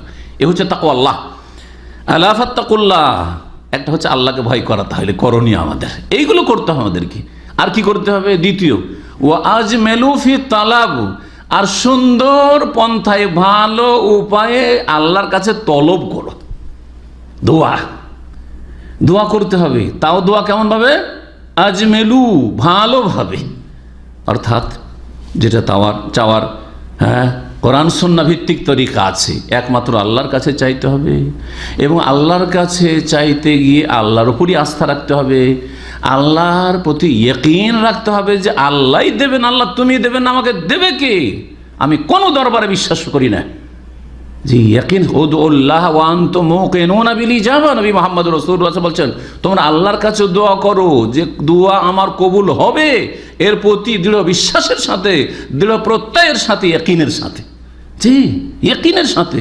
আর ফুসফুসা মন, ঢিলা মন, আরে দোয়া করেছি, আমি পাপি তাপি, আমার দোয়া আল্লাহ শুনবে, এত গুনাহগার, গুনাহমুক্ত হন, গুনাহগার কেন থাকছেন? সংশোধন করেন, আর আল্লাহর দিকে ফিরে আসেন। ফাফিরু ইলাল্লাহ, আল্লাহর দিকে দৌড় দেন, যেমন অন্যরা দৌড় দিয়েছে আম্বিয়া রসুলগণ। আম্বিয়া রসুলগণের যদি 2-3টা শব্দের দোয়া আল্লাহ শুনে নেন আর তাদের জীবনটা উদ্ধার হয়ে যায়, তাহলে আপনার কেন শুনবেন না? রব্বে ইন্নী লিমা আনজালতা ইলাইয়া মিন খাইরিন ফাকির। মুসা আলাইহিস সালাম দীর্ঘ সময় ফেরাউনের জুলুম অত্যাচার থেকে আত্মরক্ষার জন্য যৌবনকালের ঘটনা, বিবাহ শাদীর আগে 1 সপ্তাহ ধরে তাফসীরকাররা লিখেছেন পালাইতে পালাইতে পালাইতে মিশর থেকে গিয়ে পৌঁছলেন মাদিয়ানে। আর মাদিয়ানে গিয়ে দেখছেন যে ঘটনা আপনাদের জানা আছে, 2টো মেয়ে সবার যখন পানি গরু ছাগলকে পান করানো হয়ে গেছে তখন ওরা পান করাবে। যাই হোক ঘটনা, সেদিকে যাচ্ছি না, ওদের খেদমতটা একটু করে দেয়, মহিলা মানুষ তোমরা দূরে থাকো, তোমাদের কাজটা আজকে আমি করে দিচ্ছি। করে দেওয়ার পরে ওদের কাছে কিচ্ছু চাইলেন না, যে তোমাদের কাজটা করে দিলাম আর 7 দিন থেকে অনাহারে আছি, তো 1 প্লেট কিছু খাওয়ার ব্যবস্থা একটু পাঠিয়ে দিও। বললেন না? বললেন না। সুবহানাল্লাহ। ফালাম্মা তাওয়াল্লা ইলা যিল্লে, সূরা কাসাস আল্লাহ বলছেন ছায়াতে আসলেন বিশ্রামের জন্য ক্লান্ত হয়ে, কারণ কূপ থেকে পানি উঠিয়ে দিয়েছেন। কাল দোয়া করলেন মাত্র 2-3টা শব্দের, জি রব্বে ইন্নী লিমা আনজালতা ইলাইয়া মিন খাইরিন ফাকির। আল্লাহ আমার জন্য যে রিজিক কল্যাণ নামিয়েছো, দুনিয়াতে নসিবে রেখেছো, নামিয়েছো আনজালতা, তাহলে বোঝা গেল আকাশ থেকে নেমে আসে। আকাশ থেকে যে নামিয়েছো আমার ভাগ্যে যেটা, সেটার আজকে আমি মুখাপেক্ষী হয়েছি, মোহতাজ হয়েছি। আল্লাহ আমার রিজিকের দরকার। ব্যাস, সাথে সাথে একটু পরে ডাক হইল, কল হইল, খাওয়ার ব্যবস্থা হইল, থাকার ব্যবস্থা হইল, শোয়ার ব্যবস্থা, কাল কাটাবার ব্যবস্থা, তারপরে যুবক মানুষ বিবাহের ব্যবস্থা, শাদীর ব্যবস্থা, স্ত্রীর ব্যবস্থা হইল, সব ব্যবস্থা হয়ে গেল। সুবহানাল্লাহ। এবং সেখানে মানসিক শান্তির ব্যবস্থা, কারণ অনেক সময় অনেকে আশ্রয় দিয়ে কি করে, গাদ্দারি করে, তাই না? বা আশ্রয় দিল কিন্তু রক্ষা করতে পারলো না। কিন্তু ওই 2 মেয়ের বাবা সোয়াইব, সে সোয়াইব আলাইহিস সালাম ছিলেন না, অন্য কোনো সোয়াইব ছিলেন, সেটা তাফসিরের কথা, আল্লাহু আলাম। কিন্তু তিনি বললেন লা তাখাফ, আর কোনো চিন্তা করিও না, তুমি তো ফেরাউনের ভয় পালিয়ে এসছো না, লা তাখাফ, আর কোনো ভয় নেই, এখানে ফেরাউন পৌঁছিতে পারবে না, আর ওকে জানতেও দেব না আমরা। নাজাউতা মিনাল কওমিজ জালিমিন, জালেম জাতি থেকে তুমি নাজাত পেয়ে গেছো, জালেম জাতি থেকে তুমি বেঁচে গেছো, রক্ষা হয়ে গেছো, তোমার আর কোনো চিন্তা নেই। মানসিক দুশ্চিন্তা যেই ভয়ে তিনি পালিয়ে চলে আসছেন সেটা শেষ। শারীরিক আরামের ব্যবস্থা, খাওয়ার ব্যবস্থা, সুবহানাল্লাহ, সব রকম ব্যবস্থা আল্লাহ দিলেন মাত্র এই ছোট্ট দোয়াটি। চিন্তা করুন তো, আপনারা কখন এই দোয়াটি করছেন বা এইরকমভাবে আল্লাহর কাছে দোয়া করছেন? কর্ম করে দোয়া করছেন, কর্ম করে দোয়া করতে হবে, কর্ম করতে হবে, মেহনত করতে হবে, চেষ্টাও করতে হবে, দোয়া করতে হবে। বলছেন নবী করিম সাল্লাল্লাহু আলাইহি ওয়াসাল্লাম, আলা ফাত্তাকুল্লাহ ওয়া আজমালু ফিত তালাব, সুন্দরভাবে আল্লাহর কাছে তলব করো। সুন্দরভাবে তলব করা হচ্ছে, যদি না পাই তো রাগ করব না, অভিমান করব না, যে আল্লাহ কত পাপী তাপী, তাদেরকে কত কি দিয়েছো, আর আমি এত নামাজ পড়ছি, আর এত দোয়া করছি, আর এত দিনের কাজ করছি, আর আমার উপরই এত বালা মুসিবত কেন, যেন অভিমান আল্লাহর ওপর। না না না না, এরকম কাজ করবেন না, বেয়াদবিগুলো, অভিযোগ, না না না, মোটেই না। ও আজমেলু ফিত তালাব, সুন্দরভাবে আল্লাহর কাছে চাও, পেলাম ভালো, না পেলাম এতেই কল্যাণ আছে।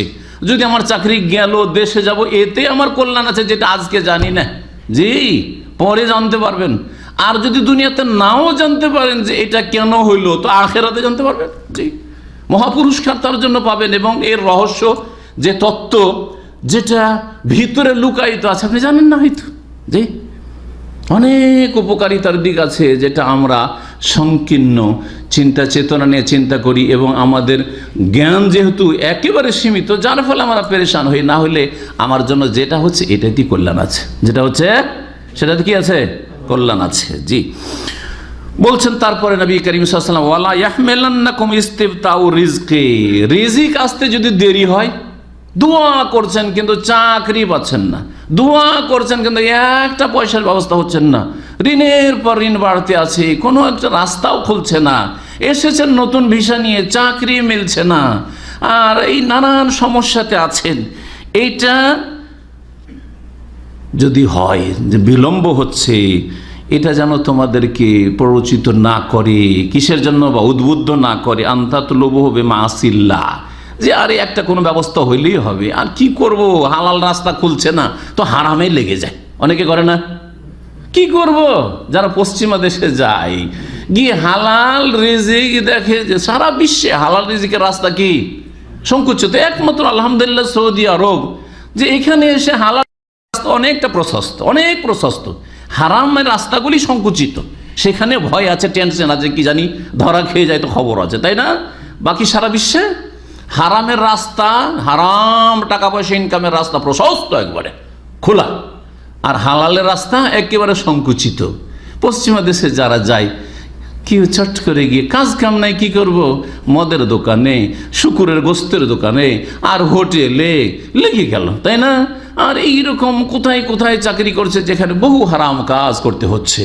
হ্যাঁ, খাদ্যের অভাব আছে, রিজিকের অভাব আছে, বিড়ি কোম্পানিতে লেগে গেল আমাদের দেশের বিড়ি খাওয়া লোকেরা, আর বিড়ি যারা তৈরি করে ওই সব পরিবারের লোকেরা। নবী সাল্লাল্লাহু আলাইহি ওয়াসাল্লাম বলছেন, দেখো তোমাদের রিজিক আসতে যদি দেরি হয়, তাতে আল্লাহর অসন্তুষ্টির মাধ্যমে, গুনহার মাধ্যমে, পাপের রাস্তায় পা রেখে রিজিক তলাশ করিও না। ওয়ালা ইয়াহমিলান্নাকুম ইস্তিবতাউ রিজকে আন তাতলুবুহু বিমাসিল্লাহ, আল্লাহর নাফরমানি করে, পাপের কাজ করে রিজিক তলাশ করে বেড়ায় না।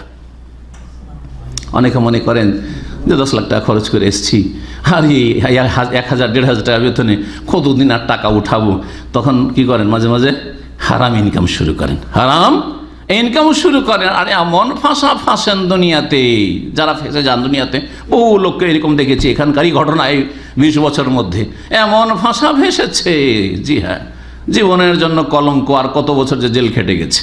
জি, হিরোইনের ব্যবসা, নারী ব্যবসা, আর এই মদের ব্যবসা, এইরকমগুলিতে ফেসে 5-5 বছর 7 বছর কেউ জেল খেটে গেছে।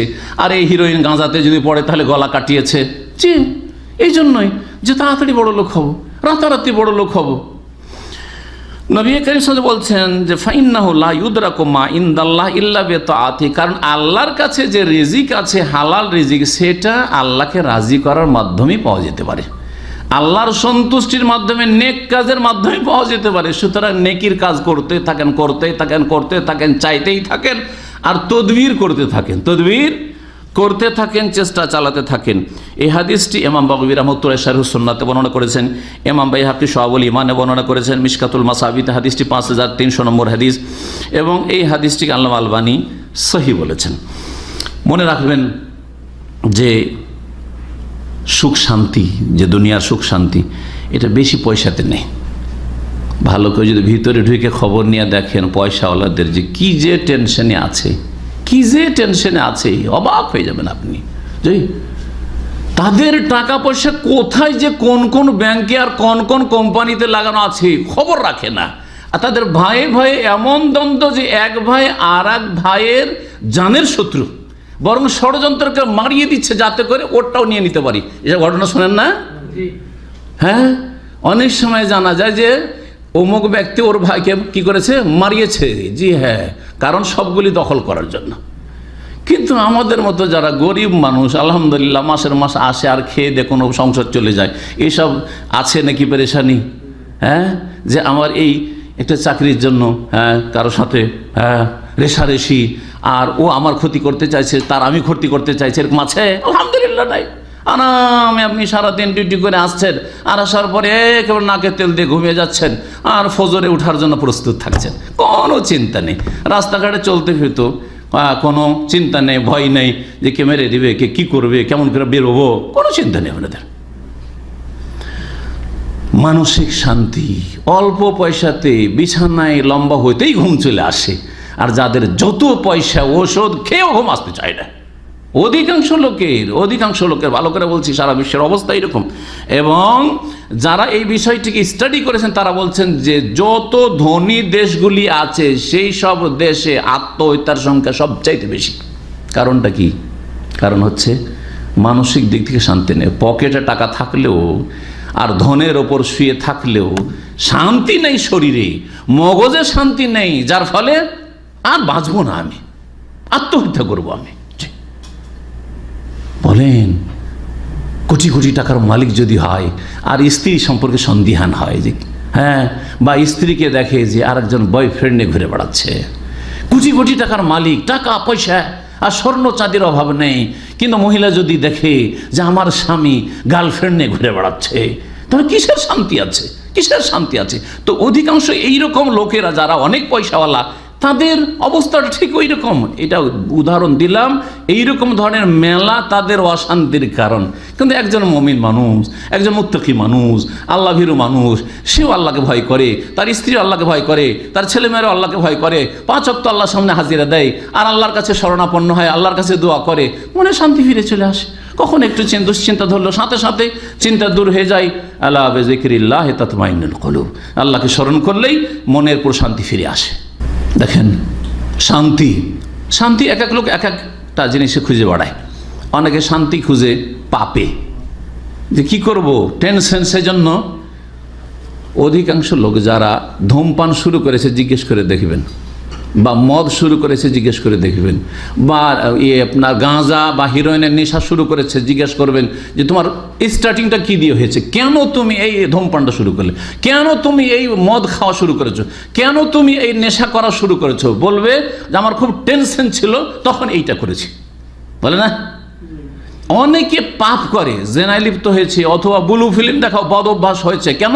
বলছে আমার খুব টেনশন থাকতো, স্বামী স্ত্রীতে ঝগড়া, আর ও গালাগালি করতো, বা আমিও তাকে গালাগালি করতাম, আর যার ফলে ঘুম আসতো না। তখন দেখেন আমার টাইম পাস হয় না। কি হয় না? টাইম পাস হয় না। তখন আমার ওই ব্লু ফিল্ম দেখা অভ্যাস হয়ে গেছে। জি, এগুলোতে শান্তি নেই। শান্তি কিসে আসে শোনেন, শান্তি আছে ঈমান বিল্লাহ, আল্লাহর প্রতি ঈমানে, পরকালের প্রতি ঈমানে, তকদিরের প্রতি ঈমানে। ঈমানে যে 6টি রুকন আছে সেইগুলোতে শান্তি আছে। ঈমানকে মজবুত করেন, তাতেই শান্তি রয়েছে।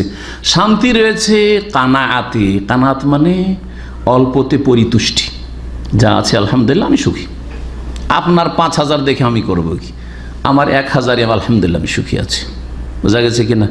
আপনার টাকা পয়সা জমা থাকছে মাসের মাস 10,000 15,000। কালকে এক ভাই বলছে যে, এক ভাইয়ের কথা ইশারা করে বলছে, এই লোক এক সময় মাসে 15,000 রিয়াল করে ইনকাম করেছে। ওর 15,000 শুনেও আমার মন খারাপ হবে না, আর সেটা আমি লোভও করব না, কারণ আমার ভাগ্যে যেটা গেছে সেটা ঠিক কিনা। আলহামদুলিল্লাহ আমাকে আল্লাহ 1,000 দিয়েছে, ওটাতে আমার মাসের পরিবারের খরচ খরচা চলে যাচ্ছে। তো ওর থেকে বাপ মাকেও কিছু দিচ্ছি, আর পকেট খরচে কিছু করছি, আলহামদুলিল্লাহ চলে যাচ্ছে। আর যে অবস্থা চলে, খুব সুখে আছি, এতে না শান্তি আছে। কিন্তু যদি হাই হাই করতে লাগে, হাই রে এই লোকটা একবারে মূর্খ, আর মাসে 15,000, আর আমি এত ডিগ্রি পাস, আর আমি মাস্টার ডিগ্রি পাস, আর আমি এই করেছি সেই করেছি, আমি ইঞ্জিনিয়ার, আর আমি এই সেই, আমার কাছে পয়সা নেই, এটা কেমন কথা হইল? চলবে? শান্তি পাবেন? কখন শান্তি পাবেন না। তো শান্তি আছে ঈমানে, সুখ শান্তির জীবন আছে পরিতুষ্টিতে, অল্পতে তুষ্ট থাকা, সন্তুষ্ট থাকা, এবং নিজেকে রাজি করে নেওয়া। আমি যে অবস্থায় আছি রাজি আছি, খুশি আছি আলহামদুলিল্লাহ, আমার চাইতে নিচে বহু লোক আছে। এই জন্য প্রিয় মুহাম্মদ রাসূলুল্লাহ সাল্লাল্লাহু আলাইহি ওয়াসাল্লাম দুনিয়াকে খুব তুচ্ছ বলেছেন, খুবই তুচ্ছ জিনিস। এই মর্মে অনেকগুলি হাদিস রয়েছে, তার মধ্যে একটি হাদিস আপনাদেরকে শোনাই। সহিহ মুসলিমে জাবের রাদিয়াল্লাহু তাআলা আনহু থেকে বর্ণিত, বলছেন যে নবী করিম সাল্লাল্লাহু আলাইহি ওয়াসাল্লাম একবার মার্কেট দিয়ে যাচ্ছিলেন, বাজার দিয়ে, মদিনার বাজার হয়ে যাচ্ছিলেন। ওয়ান্নাসু কানাফাইহি, আর লোকেরা বাজারের দুই দিকে, দেখেন যে বাজার গলি যে থাকে, গলির দুই দিকে লোকজনের ভিড় থাকে, আর মাঝখান দিয়ে রাস্তা থাকে। লোকজন দুই দিকে লাইন হয়ে কেনাকাটা, আর এইসব, কেউ বিক্রি করছে, কেউ কেনাকাটা করছে ইত্যাদি। ফামাররা বেজাদিন আসাক্কিন মাইয়িতিন, রাসূলুল্লাহ সাল্লাল্লাহু আলাইহি ওয়াসাল্লাম যখন রাস্তা অতিক্রম করছিলেন, দেখলেন যে একটি ছোট কান বিশিষ্ট মরা বকরির বাচ্চা, যে জন্ম বকরির বাচ্চা, ছাগলের বাচ্চা, তাও আসাক্কিন মানে ছোট কানের। ছোট কান দেখতে খারাপ লাগে, বড় কান কি আরবরা পছন্দ। বড় কানের বকরি ছাগল দেখতে ভালো লাগে না? জি হ্যাঁ, একেবারে ছোট কান, আর এত বকরির বাচ্চা, আর তারপরে সেটা মরা পড়ে আছে। ফাতানাওয়ালাহু ফাখাযা বিউযনিহি, রাসূলুল্লাহ সাল্লাল্লাহু আলাইহি ওয়াসাল্লাম ওই বকরির বাচ্চাটির কানটা ধরলেন আর বললেন, আইয়ুকুম ইউহিব্বু আন্না হাযা লাহু বিদিরহাম। কিনা বেচা চলছে মার্কেটে, তাই না? কিনা বেচা ব্যবসা চলছে। রাসূলুল্লাহ বললেন যে তোমাদের মধ্যে কে আছে যে এই বকরির বাচ্চাটা মাত্র 1 দিরহাম মূল্য, 1টা দিরহাম লাগবে, কিনে নিয়ে যাবে? কে আছে? সাহাবীরা অবাক। রাসূলুল্লাহ সাল্লাল্লাহু আলাইহি ওয়াসাল্লাম মরা বকরির বাচ্চা বিক্রি করতে চাইছেন, আর দাম মাত্র কত? মূল্য 1 দিরহাম। ফাকালু, সাহাবীরা বললেন, মা নহিব্বু আন্নাহু লানা বিশাই ওয়া মা নাসনাউ বিহি। বলছি, ইয়া রাসূলুল্লাহ, এই মরা বকরির বাচ্চাটা আমরা 1 দিরহাম দিয়ে ফিরিয়ে দিলে তো নেব না, অমানাস নবী, নিয়ে যে করবোটা কি? খাওয়া যাবে? হ্যাঁ না, জবাই যদি মরার আগে জবাই না হয় তো খাওয়াই হালাল না, তো নিয়ে কি করবোটা কি? অমানাস নবী, কি করবো সেটা নিয়ে? কালা রাসূলুল্লাহ সাল্লাল্লাহু আলাইহি ওয়াসাল্লাম বললেন, আতুহিব্বুনা আন্নাহু লাকুম, আচ্ছা তোমাদেরকে ফিরি দেবো, যা পয়সাও লাগবে না, একটা দিরহাম বললাম না, ফিরি দেবো, নেবে? কালু ওয়াল্লাহি লাউ কানা হাইয়ান কানা আইবান, ইয়া রাসূলুল্লাহ ফিরি নিয়ে বা করবোটা কি? ও যদি বেঁচেও থাকতো, বকরি বাচ্চাটা বেঁচেও থাকতো, তারপরেও তো মানুষ এটা নিতে রাজি হইতো না। কিসের জন্য? কারণ কান ছোট। আর আরবদের মধ্যে এগুলো ব্যাপার স্যাপার খুব বেশি আছে, কিন্তু আমাদের চাইতে অনেক বেশি, ঠিক না? হ্যাঁ, মান সম্মানের ব্যাপারটা অনেক ওদের কাছে। দেখো বকরির বাচ্চা, এটা বাচ্চা হইলো, হ্যাঁ বললে তো মানিজ্যত গেল, কিছু ট্র্যাডিশন আছে এক এক জায়গায়। বলছেন যে সেটা যদি জীবিত হতো তবু তো আইবের ব্যাপার হইতো, লিআন্নাহু আসলাক, কারণ কান খুব ছোট। ফাকাইফা হুয়া মাইয়াতের তো মরা, এই মরা বকরির বাচ্চা নিয়ে করবোটা কি? ফাকালা রাসূলুল্লাহ সাল্লাল্লাহু আলাইহি ওয়াসাল্লাম বললেন, ওয়াল্লাহি লাদ দুনিয়া আহওয়ানু আলাল্লাহি মিন হাযা আলাইকুম, সারা পৃথিবী যে দুনিয়া আল্লাহর কাছে এই যে মরা বকরির মূল্য যেমন তোমাদের কাছে কিছু নেই, মূল্যহীন, বিনা পয়সায় যদি তোমাদের বাড়িতে কেউ দিয়ে আসে তাও নিতে চাইবে না, আল্লাহর কাছে সারা দুনিয়ার মূল্য এই মরা বকরির বাচ্চাটির মতো। এর চাইতে নিকৃষ্ট, এর চাইতেও নিকৃষ্ট। জি হ্যাঁ, এই ছিল সহিহ মুসলিমের হাদিস। সুতরাং দুনিয়ার পিছনে এত পড়িয়েন না, আখিরাত যেখানে চিরকাল থাকতে হবে তার জন্য প্রস্তুতি নেন।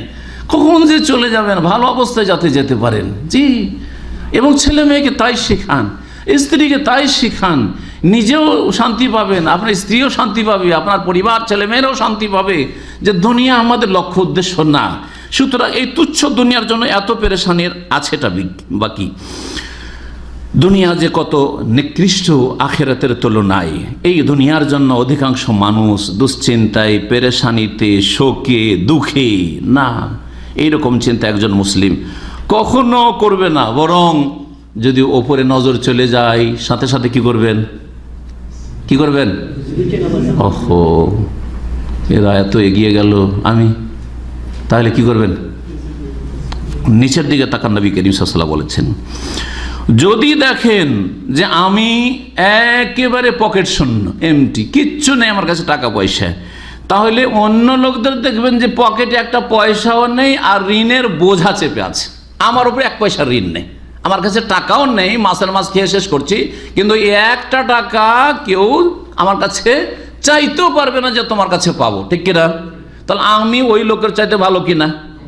যাকে তো মনে করছেন অনেক পয়সাওয়ালা, কিন্তু ওর ওপর 10, 20, 50 হাজার রিয়ালের ঋণ আছে, ওর সাথে অনেক ভালো, আলহামদুলিল্লাহ। এইরকমই যদি দেখেন যে আপনি অসুস্থ, তাহলে অনেকে আছে যার কাছে পয়সাও নেই আর অসুস্থ, আর ছেলে মেয়ে নেই, আপনি শুধু অসুস্থ, পয়সা আছে হয়তো চলার মতো, তারপরে আপনার ছেলে মেয়ে আছে। অনেক লোকেরা আছে বড় বড় ধনী, কিন্তু ছেলে মেয়ে নেই। কি করবে সব ধন দৌলত? অধিকাংশ ধনী লোকেরা একটা ছেলে একটা মেয়ে, না হলে দুটো মেয়ে। আরে দুটো মেয়ে কি করবেন? এত ধন করবেন কি? তারপরে পেরেশান, টাকা টাকা টাকা টাকা, তো আপনার ওই জামাইরা নিয়ে যাবে, হ্যাঁ, বাড়ি থেকে শেষ, বংশই শেষ। সুতরাং এসবের পিছনে কখনো ছুটবেন না। আল্লাহ রাব্বুল আলামিন যে ফয়সালা করেছে তকদিরে, তার উপর সন্তুষ্ট থাকেন এবং আল্লাহ যা ভাগ করেছেন তাতে রাজি হয়ে যান, এবং মনে রাখবেন যে আল্লাহ আপনাকে কম দিয়েছেন, এতে হিকমত আছে। হতে পারে যে আমাকে আপনাকে বেশি পয়সা দিলে আমরাও খারাপ লোকদের মতো কি হয়ে যেতাম? খারাপ হয়ে যেতাম। কাল্লা ইন্দা ইনসান লা ইয়াতগা আর রাহু ইস্তাগনা। যখন মানুষ অভাবমুক্ত হয় তখন অধিকাংশ লোক কী করে? পাপী হয়ে যায়, সীমা লঙ্ঘন করে। হতে পারে আমার জন্য অল্প পয়সাটাই যথেষ্ট। জি, আপনার জন্য যেটা যেটা কল্যাণকর সেটা আপনাকে আল্লাহ দিয়েছেন, আমার জন্য যেটা মঙ্গলময় সেটা আল্লাহ আমাকে দিয়েছেন। সুতরাং যা আল্লাহ দিয়েছেন তাতে সন্তুষ্ট থাকেন এবং মনে রাখবেন যে আপনি যতই চেষ্টা করেন, আল্লাহর চেষ্টা আপনার জন্য, যেটা আল্লাহ যেটা আপনার জন্য তদবির করছেন, মানে ভাগ্যে জোটাচ্ছেন, সেটা ওর চাইতে উত্তম। অর্থাৎ আমরা অনেক সময় মনে করি, উফ, এই চাকরিটা যদি হয়ে যেত, এইরকম যদি কফিল পেয়ে যেতাম, এইরকম জায়গায় যদি পেয়ে যেতাম। যারা দামামে থাকছেন, কি বলবেন না যে এইরকম একটা চাকরি, এতে যদি 200 টাকা কম হইতো আর মক্কায় পেয়ে যেতাম, মদিনায় পেয়ে যেতাম, ঠিক কিনা? যারা ধার্মিক লোক। কিন্তু আল্লাহ আপনার জন্য মক্কা মদিনায় দেননি, এখানে দিয়েছেন, এতেই হয়তো কল্যাণ আছে। অনেক মক্কা মদিনাই থেকে নামাজ পড়ে না বা 4 ওয়াক্ত পড়ে ফজর, তার চাইতে আপনি ভালো কিনা? তাদের শাস্তি বেশি কিনা? তাদের আযাব বেশি কিনা? এখানে কেউ ফিল্ম দেখছে, মক্কাতে মদিনায় বসে ফিল্ম দেখছে, তো তাদের জন্য জাহান্নামের শাস্তি বেশি কিনা? ওমাই ইউরিদ ফিহি বিইলহাদিন বিযুলমিন নুযিকহু মিন আযাবিন আলীম।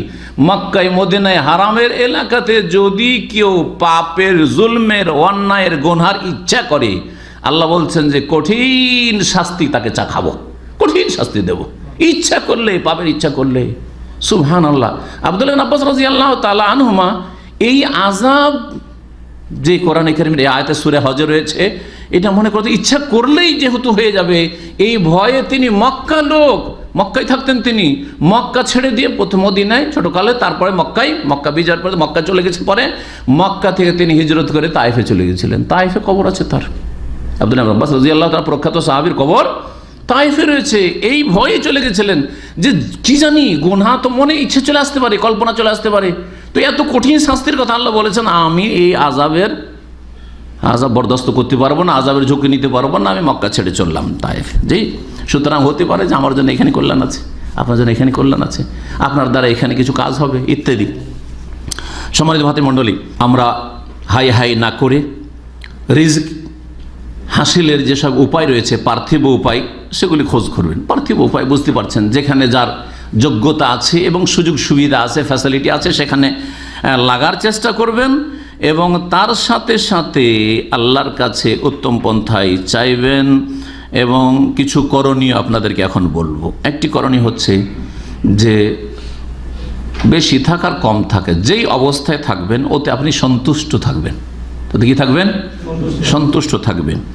যে সন্তুষ্ট থাকে তার মানসিক শান্তি আছে, আর যে সন্তুষ্ট হইতে পারে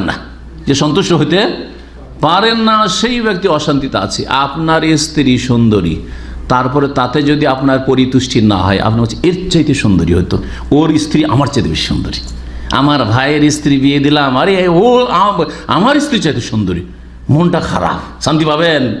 অথচ আপনার স্ত্রী সুন্দরী, আপনার স্ত্রী দেখতে সুন্দর, রং সুন্দর, আরে আমার ওই বন্ধু একই সাথে লেখাপড়া করলাম, আর ওর স্ত্রী এত উঁচা, আমারটা ছোট, শান্তি পাবেন? শান্তি পাবেন না। কারণ জীবনের প্রতিটি ক্ষেত্রে, শুধু পয়সার ক্ষেত্রে নাই, ধন সম্পদ, পয়সা, ছেলে মেয়ে, একজনের ছেলে মেয়ে আছে আর সব যোগ্য, আপনার ছেলে মেয়ে নেই অথবা আছে তো যোগ্য না, যদি আপনি মানসিক দিক থেকে কষ্টে থাকে, শান্তি পাবেন? শান্তি পাবেন না। ওতে আলহামদুলিল্লাহ পড়ুন যে আল্লাহ হয়তো এইদিকে দেননি, কিন্তু আরেক দিকে দিবেন আমাকে, বা আরেক দিকে দিয়েছেন আমাকে, ইত্যাদি ইত্যাদি। এইভাবেই পরিতুষ্টি অত্যন্ত জরুরি। এই মর্মে সহিহ মুসলিমের একটি হাদিস আপনাদেরকে শোনায়। আব্দুল্লাহ বিন আমর ইবনে আস রাদিয়াল্লাহু তাআলা আনহু থেকে বর্ণিত, রাসূলুল্লাহ সাল্লাল্লাহু আলাইহি ওয়াসাল্লাম বলেন, কাদ আফলাহা মান আসলামা। 3টি গুণ আমাদের মধ্যে হইতে হবে, 3টি বৈশিষ্ট্য গুণ। কাদ আফলাহা মান আসলামা বলছেন নবী সাল্লাল্লাহু আলাইহি ওয়াসাল্লাম, ওই ব্যক্তি সফল কাম, ওই ব্যক্তি হচ্ছে সাকসেস, কামিয়াব, আপনার জীবন ধন্য। মান আসলামা, যে মুসলিম হইতে পারল, ওয়ালা তামুতুন্না ইল্লা ওয়া আনতুম মুসলিমুন, মুসলিম হন আপনি। মুসলিম হইতে হলে তৌহিদবাদী হইতে হবে, শিরক মুক্ত হইতে হবে, সুন্নাহর অনুসারী হইতে হবে, বিদআত মুক্ত হইতে হবে, নামাজি হইতে হবে, পরকাল সম্পর্কে চিন্তাশীল হইতে হবে। মুসলিম, আলহামদুলিল্লাহ বলেন, আলহামদুলিল্লাহ মুসলিম আমরা। কাদ আফলাহা মান আসলাম। তাহলে একটি বৈশিষ্ট্য আমাদের মধ্যে আছে, এটাকে টিকাইতে হবে। জন্মসূত্রে মুসলিম, কাজে কর্মে মুসলিম হইতে হবে, আকীদা আমলে, আখলাক চরিত্রে, ইবাদত বন্দেগীতে মুসলিম হইতে হবে। বেনামাজি হবেন না, আধা নামাজি হবেন না, ফজর নামাজ ছাড়বেন না, না হলে ফজরের সময় যেমনই সূর্য উঠিয়ে দিলেন ইচ্ছা করে আর নামাজ পড়লেন না, তখন আর মুসলিম থাকলেন না। ভালো করে শুনে রাখেন, এটা হচ্ছে হক কথা, এটা হচ্ছে কোরআনে কারীমের কথা, এটি হচ্ছে রাসূলুল্লাহ সাল্লাল্লাহু আলাইহি ওয়াসাল্লামের কথা, এটি হচ্ছে সাহাবায়ে কেরামদের ইজমার কথা। সাহাবায়ে কেরামদের ঐক্যমত ছিল, তাদের কোনো দ্বিমত ছিল না যে নামাজ ছাড়ে সে মুসলিম থাকে কি থাকে না, এসব ইখতিলাফ ছিল না, পরে লোকেরা ইখতিলাফ করেছে। সুতরাং মুসলিম যদি হয়ে যেতে পারেন তাহলে সাকসেস এক। 2 নম্বর, ও রোজেকা কাফাফান, আর চলার মতো আপনাকে রিজিক দেওয়া হয়েছে। আরে চলে যাচ্ছে আলহামদুলিল্লাহ, কারো 1 পয়সা মেরে খায়নি, কেউ বলতে পারবে না যে অমুকের কাছে একটা টাকা পাবো, বা অমুক আমার কাছে মাংনা ফ্রি খায়, হ্যাঁ প্রায় ওকে নাস্তা করাইতে হয়, না না, কারো নাস্তা করতে যাবেন না আপনি। হ্যাঁ বলবেন চলো, অনেকে রহস্য মজাক করে শুধু পরের খেতে দেয়, চলো বন্ধু চলো, হ্যাঁ দোস্ত চলো, আর গিয়ে বুফিয়াতে নিয়ে গেলো, আর তারপরে দোকানপাটে নিয়ে খরচ করিয়ে দিল হোটেল লিগে। না, যদি একদিন কাউকে করেন তাহলে আরেকদিন আপনি দেবেন, বরং আপনি বেশি খরচ করার চেষ্টা করেন। আর যদি দেখেন যে আমার অবস্থা টাইট, তাহলে কারো খাবেন না, কাউকে কারো খেতে যাবেন না, কারো খাবেন না, আর কাউকে খাওয়াইতে পারেন না, অসুবিধা নেই, কোনো অসুবিধা নেই। জরুরি নয় আপনার বাপ মা না যে খাওয়াইতে হবে, আপনার ছেলে মেয়ে না যে খাওয়াইতে হবে ফরজ, আপনার স্ত্রী না যে খাওয়াইতে হবে ফরজ, না, কোনো জরুরি নয়। আলহামদুলিল্লাহ আপনার দিয়ে চলে যাচ্ছে, আলহামদুলিল্লাহ। আপনি বন্ধু বান্ধব খাওয়ানোর চাইতে আপনার বাপ মা, আপনার ভাই বেরাদর, যা আপনার ছোট যারা রয়েছে আপনার অধীনে রয়েছে, ওদের উপরে খরচ করা ফরজ। জি, সুতরাং এইসব মানুষকে দেখানোর জন্য আমি খরচ করতে পারি, এসব করতে যাবেন না। 2 নম্বর হচ্ছে ও রোজে কাফাফান, চলার মতো পয়সা আপনার কাছে, ডেলি কি খেতে হবে, কতটা লাগবে অতটা আছে। আপনার সংসারে 1000 রিয়াল লাগে, 1000 রিয়াল আছে, আলহামদুলিল্লাহ। আজকাল 1000 কেউ রাজি হইতে পারবে না। গতকালকে এক ভাই বলছে যে শেখ চাকরি তো পেয়েছি, বেতন খুবই কম, বেতন খুবই কম। কত? আমি ভাবছি খুব কম মানে হয়তো 700-800 হবে হয়তো। বলছে 1500। আলহামদুলিল্লাহ, আরে সুবহানাল্লাহ, 1500 বেতন একজন সাধারণ মানুষ, আলহামদুলিল্লাহ বলেন যে আলহামদুলিল্লাহ, সুবহানাল্লাহ। আশ্চর্য লাগে আপনাদেরকে এক শ্রেণীর লোককে যে 1500 নিজেকে রাজি করতে পারেন না, যেখানে 30,000 টাকা বা তারও বেশি হয়ে গেল। 32 কত টাকা হচ্ছে, হ্যাঁ তারও বেশি, পরে 34-35 হাজার টাকা হয়ে যাচ্ছে বাংলাদেশি টাকার, রাজি হইতে পারছেন না, আলহামদুলিল্লাহ বলেন। সৌদি আরবের নাগরিক চাকরি পাচ্ছেন, আর চাকরি পেলে অনেকে 1,5-2 হাজার টাকা ঢুকছে, আপনার খবর আছে? 1,5-2 হাজার টাকায় ঢুকছে লেবারে, জি। সুতরাং আলহামদুলিল্লাহ বলেন। 3 নম্বর ওয়াকান্নাহুল্লাহ বিমা আতা, আর যা কিছু আল্লাহ দিয়েছেন তাতে আল্লাহ তাকে পরিতৃপ্ত করেছেন, তাতে তার পরিতুষ্টি আছে, মনে শান্তি আছে, মুসলিম। আর 2 নম্বর চলার মতো চলে আসছে, রোজগার হচ্ছে, আর ওতে আমি খুশি, ওতে আমি কি খুশি, আলহামদুলিল্লাহ। আমার 1500 দিয়ে খুশি, আমার সংসার চলে যাচ্ছে, আমার খরচ বেশি নাই, আলহামদুলিল্লাহ। 2 নম্বর রিজক তলাশ করার সাথে সাথে আল্লাহর ভরসা রাখেন। রিজক তলাশ করা হচ্ছে আমাদের কাজ, করণীয়, দুনিয়াতে করতে হবে, আর তার সাথে রেজাল্ট, ফলাফলটা আল্লাহর জন্য ছেড়ে দেওয়া, যে আল্লাহ আমার কাজ আমি করলাম, তোমার কাজ তুমি করো। এটা হচ্ছে তাওয়াক্কুল। তাওয়াক্কুল মানে বাড়িতে বসে থাকেন না, তাওয়াক্কুল মানে ডিউটি গেলেন না, এসে বলছেন যে আজকে অনেক ঘুম চাপ ছিল তো গেলাম না। কত বেতন কাটলো? বলছে 50 রিয়াল। ইন্না লিল্লাহি ওয়া ইন্না ইলাইহি। কেন কাটাবেন আপনি? হ্যাঁ, এটা তাওয়াক্কুল না, আল্লাহ ভরসা। এটা আল্লাহ ভরসা কোথায়? আপনি শুয়ে থাকেন, আল্লাহ ভরসা ভুল। নিয়মিত যেমন 5 ওয়াক্ত নামাজের ডিউটি ঠিক রাখবেন, তেমন আপনার রুজির ডিউটি ঠিক রাখেন। কাজ করব না, শুয়ে থাকবো লম্বা, আর বলবো যে আল্লাহ ভরসা, এটা আল্লাহ ভরসা, জি, এটা হচ্ছে গুমরাহি, এটা আরেক গুমরাহি কিন্তু, জি। সুতরাং মেহনত পরিশ্রমের সাথে কি করতে হবে? আল্লাহর উপর ভরসা রাখতে। ভরসা মানে হচ্ছে রেজাল্টটা কার হাতে ছেড়ে দেওয়া? আল্লাহর হাতে। আমি ডিউটি করলাম, টাকা আমার পকেটে আসবে কিনা আল্লাহ ভালো জানেন, আল্লাহ তোমার উপর ছেড়ে দিলাম, ঠিক না? তার ব্যবসা করছি, লাভ হবে কিনা আল্লাহ তোমার উপর ছেড়ে দিলাম, রেজাল্ট। আচ্ছা, লাভ হইলো, পকেটও আসলো, তারপর রক্ষা করতে পারবো না, চোর ডাকাতে নিয়ে যাবো, ওটাও আল্লাহ তোমার হাতে ছেড়ে দিলাম, ঠিক না? এই টাকাটা আমার ছেলেমেয়ের হকে লাগবে কিনা, ওইটাও আল্লাহ তোমার হাতে ছেড়ে দিলাম। এটা হচ্ছে তাওয়াক্কুল। এগুলি হচ্ছে আল্লাহর উপর ভরসা রাখা। বলছিলাম যে আল্লাহর উপর কি করতে হবে? ভরসা রাখতে হবে। এই মর্মে আপনাদের হাদিস জানা আছে, মুসনাদ আহমদ তিরমিজির প্রসিদ্ধ হাদিস। নবী করিম সাল্লাল্লাহু আলাইহি ওয়াসাল্লাম বলেন, লাউ আন্নাকুম কুনতুম তাতাওয়াক্কালুন আলাল হাক্কা তাওয়াক্কুলি, তোমরা যদি সত্যি সত্যি আল্লাহর উপর আস্থা ভরসা রাখতে, মিছামিছি নয়, হাক্কা তাওয়াক্কুলি, তাহলে বোঝা যাচ্ছে তাওয়াক্কুল, আল্লাহ ভরসা। আল্লাহ ভরসা আমরা বলি, কিন্তু অনেকে মিছামিছি, মুখে বলি শুধু, কাজের বেলা না। কাজের বেলা হলে চাকরি চলে যাক, তখন দেখবেন এক্সিট লেগে যাক, হ্যাঁ এরকম কিছু হয়ে যাক, তখন বোঝা যাবে যে আপনার আসলে আল্লাহর ভরসা আছে কিনা। জি, যদি তোমরা সত্যিকার অর্থে আল্লাহর ভরসা রাখতে, লা রোজেকতুম, তাহলে তোমাদেরকে রেজেক দেওয়া হইতো, কামা ইয়ারযুকুত তাইর বা কামা ইউরযাকুত তাইরু, যেমন রিজিক দেওয়া হয় পাখিকুলকে, যেমন আল্লাহ রিজিক দিয়ে থাকেন পাখিকে। পাখি 2 দিনের খাবার সঞ্চয় করে রাখে নাকি? 2 দিনের রাখে না। আর আমাদের কারো কাছে 2 বছর 5 বছর খরচ আছে, কারো কাছে 20-30 বছর খরচ আছে, কারো কাছে দেশে চলে গেলেও ঘর ভাড়া থেকে সারা জীবন সংসার চলবে। আপনার ছেলেমেয়ের মরে আপনি মারা গেলেও চলবে, ঠিক না? তারপরও টেনশনের শেষ নেই যে কি করব, চাকরি যাব, তাই না?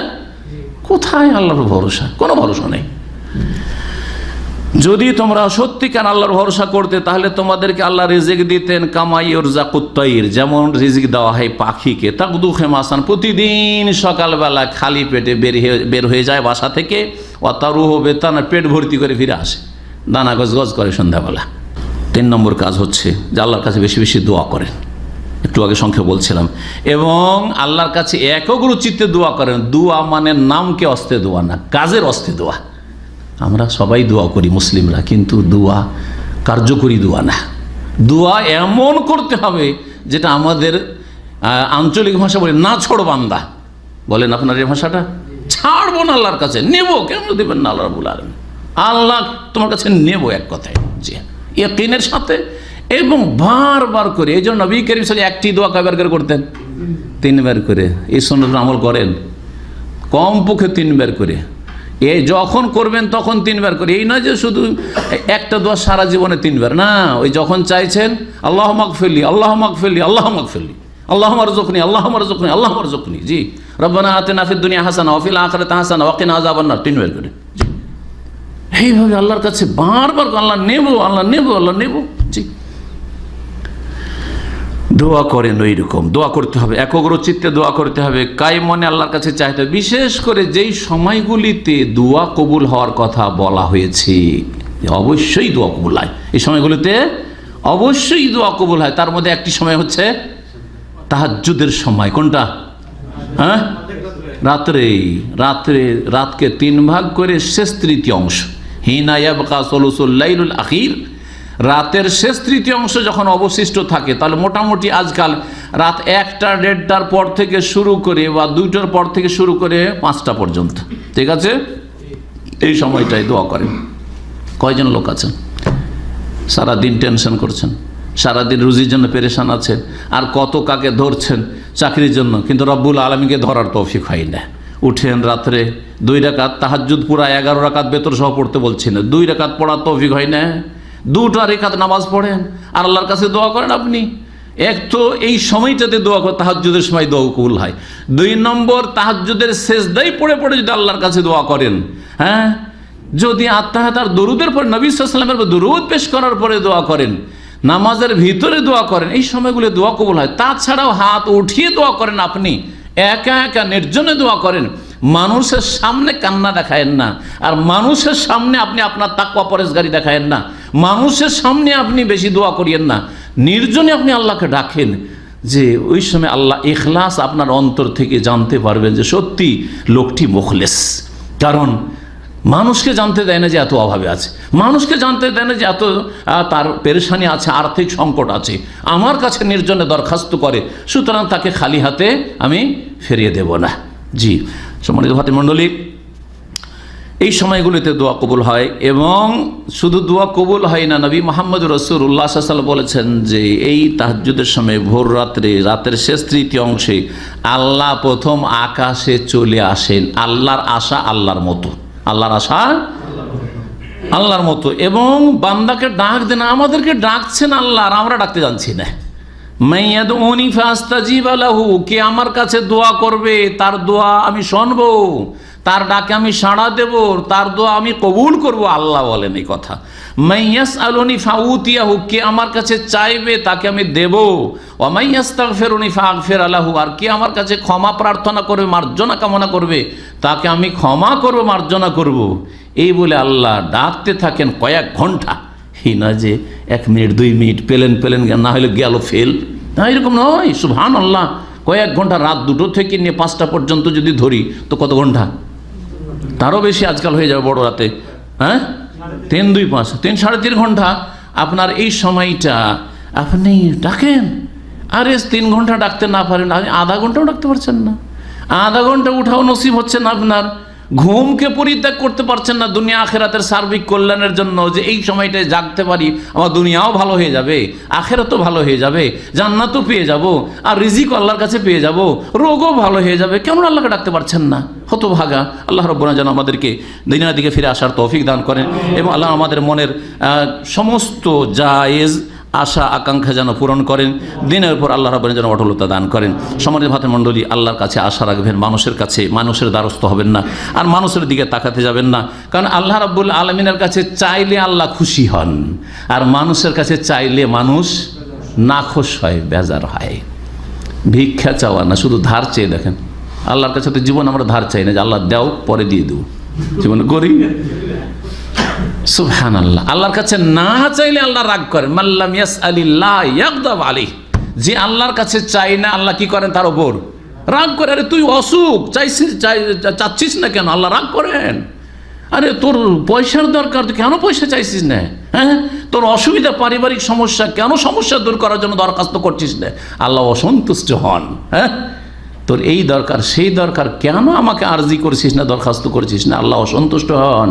পক্ষান্তরে মানুষের কাছে চেয়েই দেখেন, একবার যদি ধার চান, কালকের কথা বলছি, কালকে না পরশুই এক ভাই বলল যে হ্যাঁ রাস্তা আমার সাথে আছে ভাই, আছে এখানে, বলছেন যে এক লোক আমার সাথে ওয়াদা করেছিল যে তোমাকে এত টাকা হাওলত দেব, তো অমুক মাসে দেব। এখন ওই লোক বলছে নামাজি, আর আমিও নামাজি, আমাকে জানে যে আমি জীবনে কোনোদিন একটা পয়সা কারো বেমানি করিনি।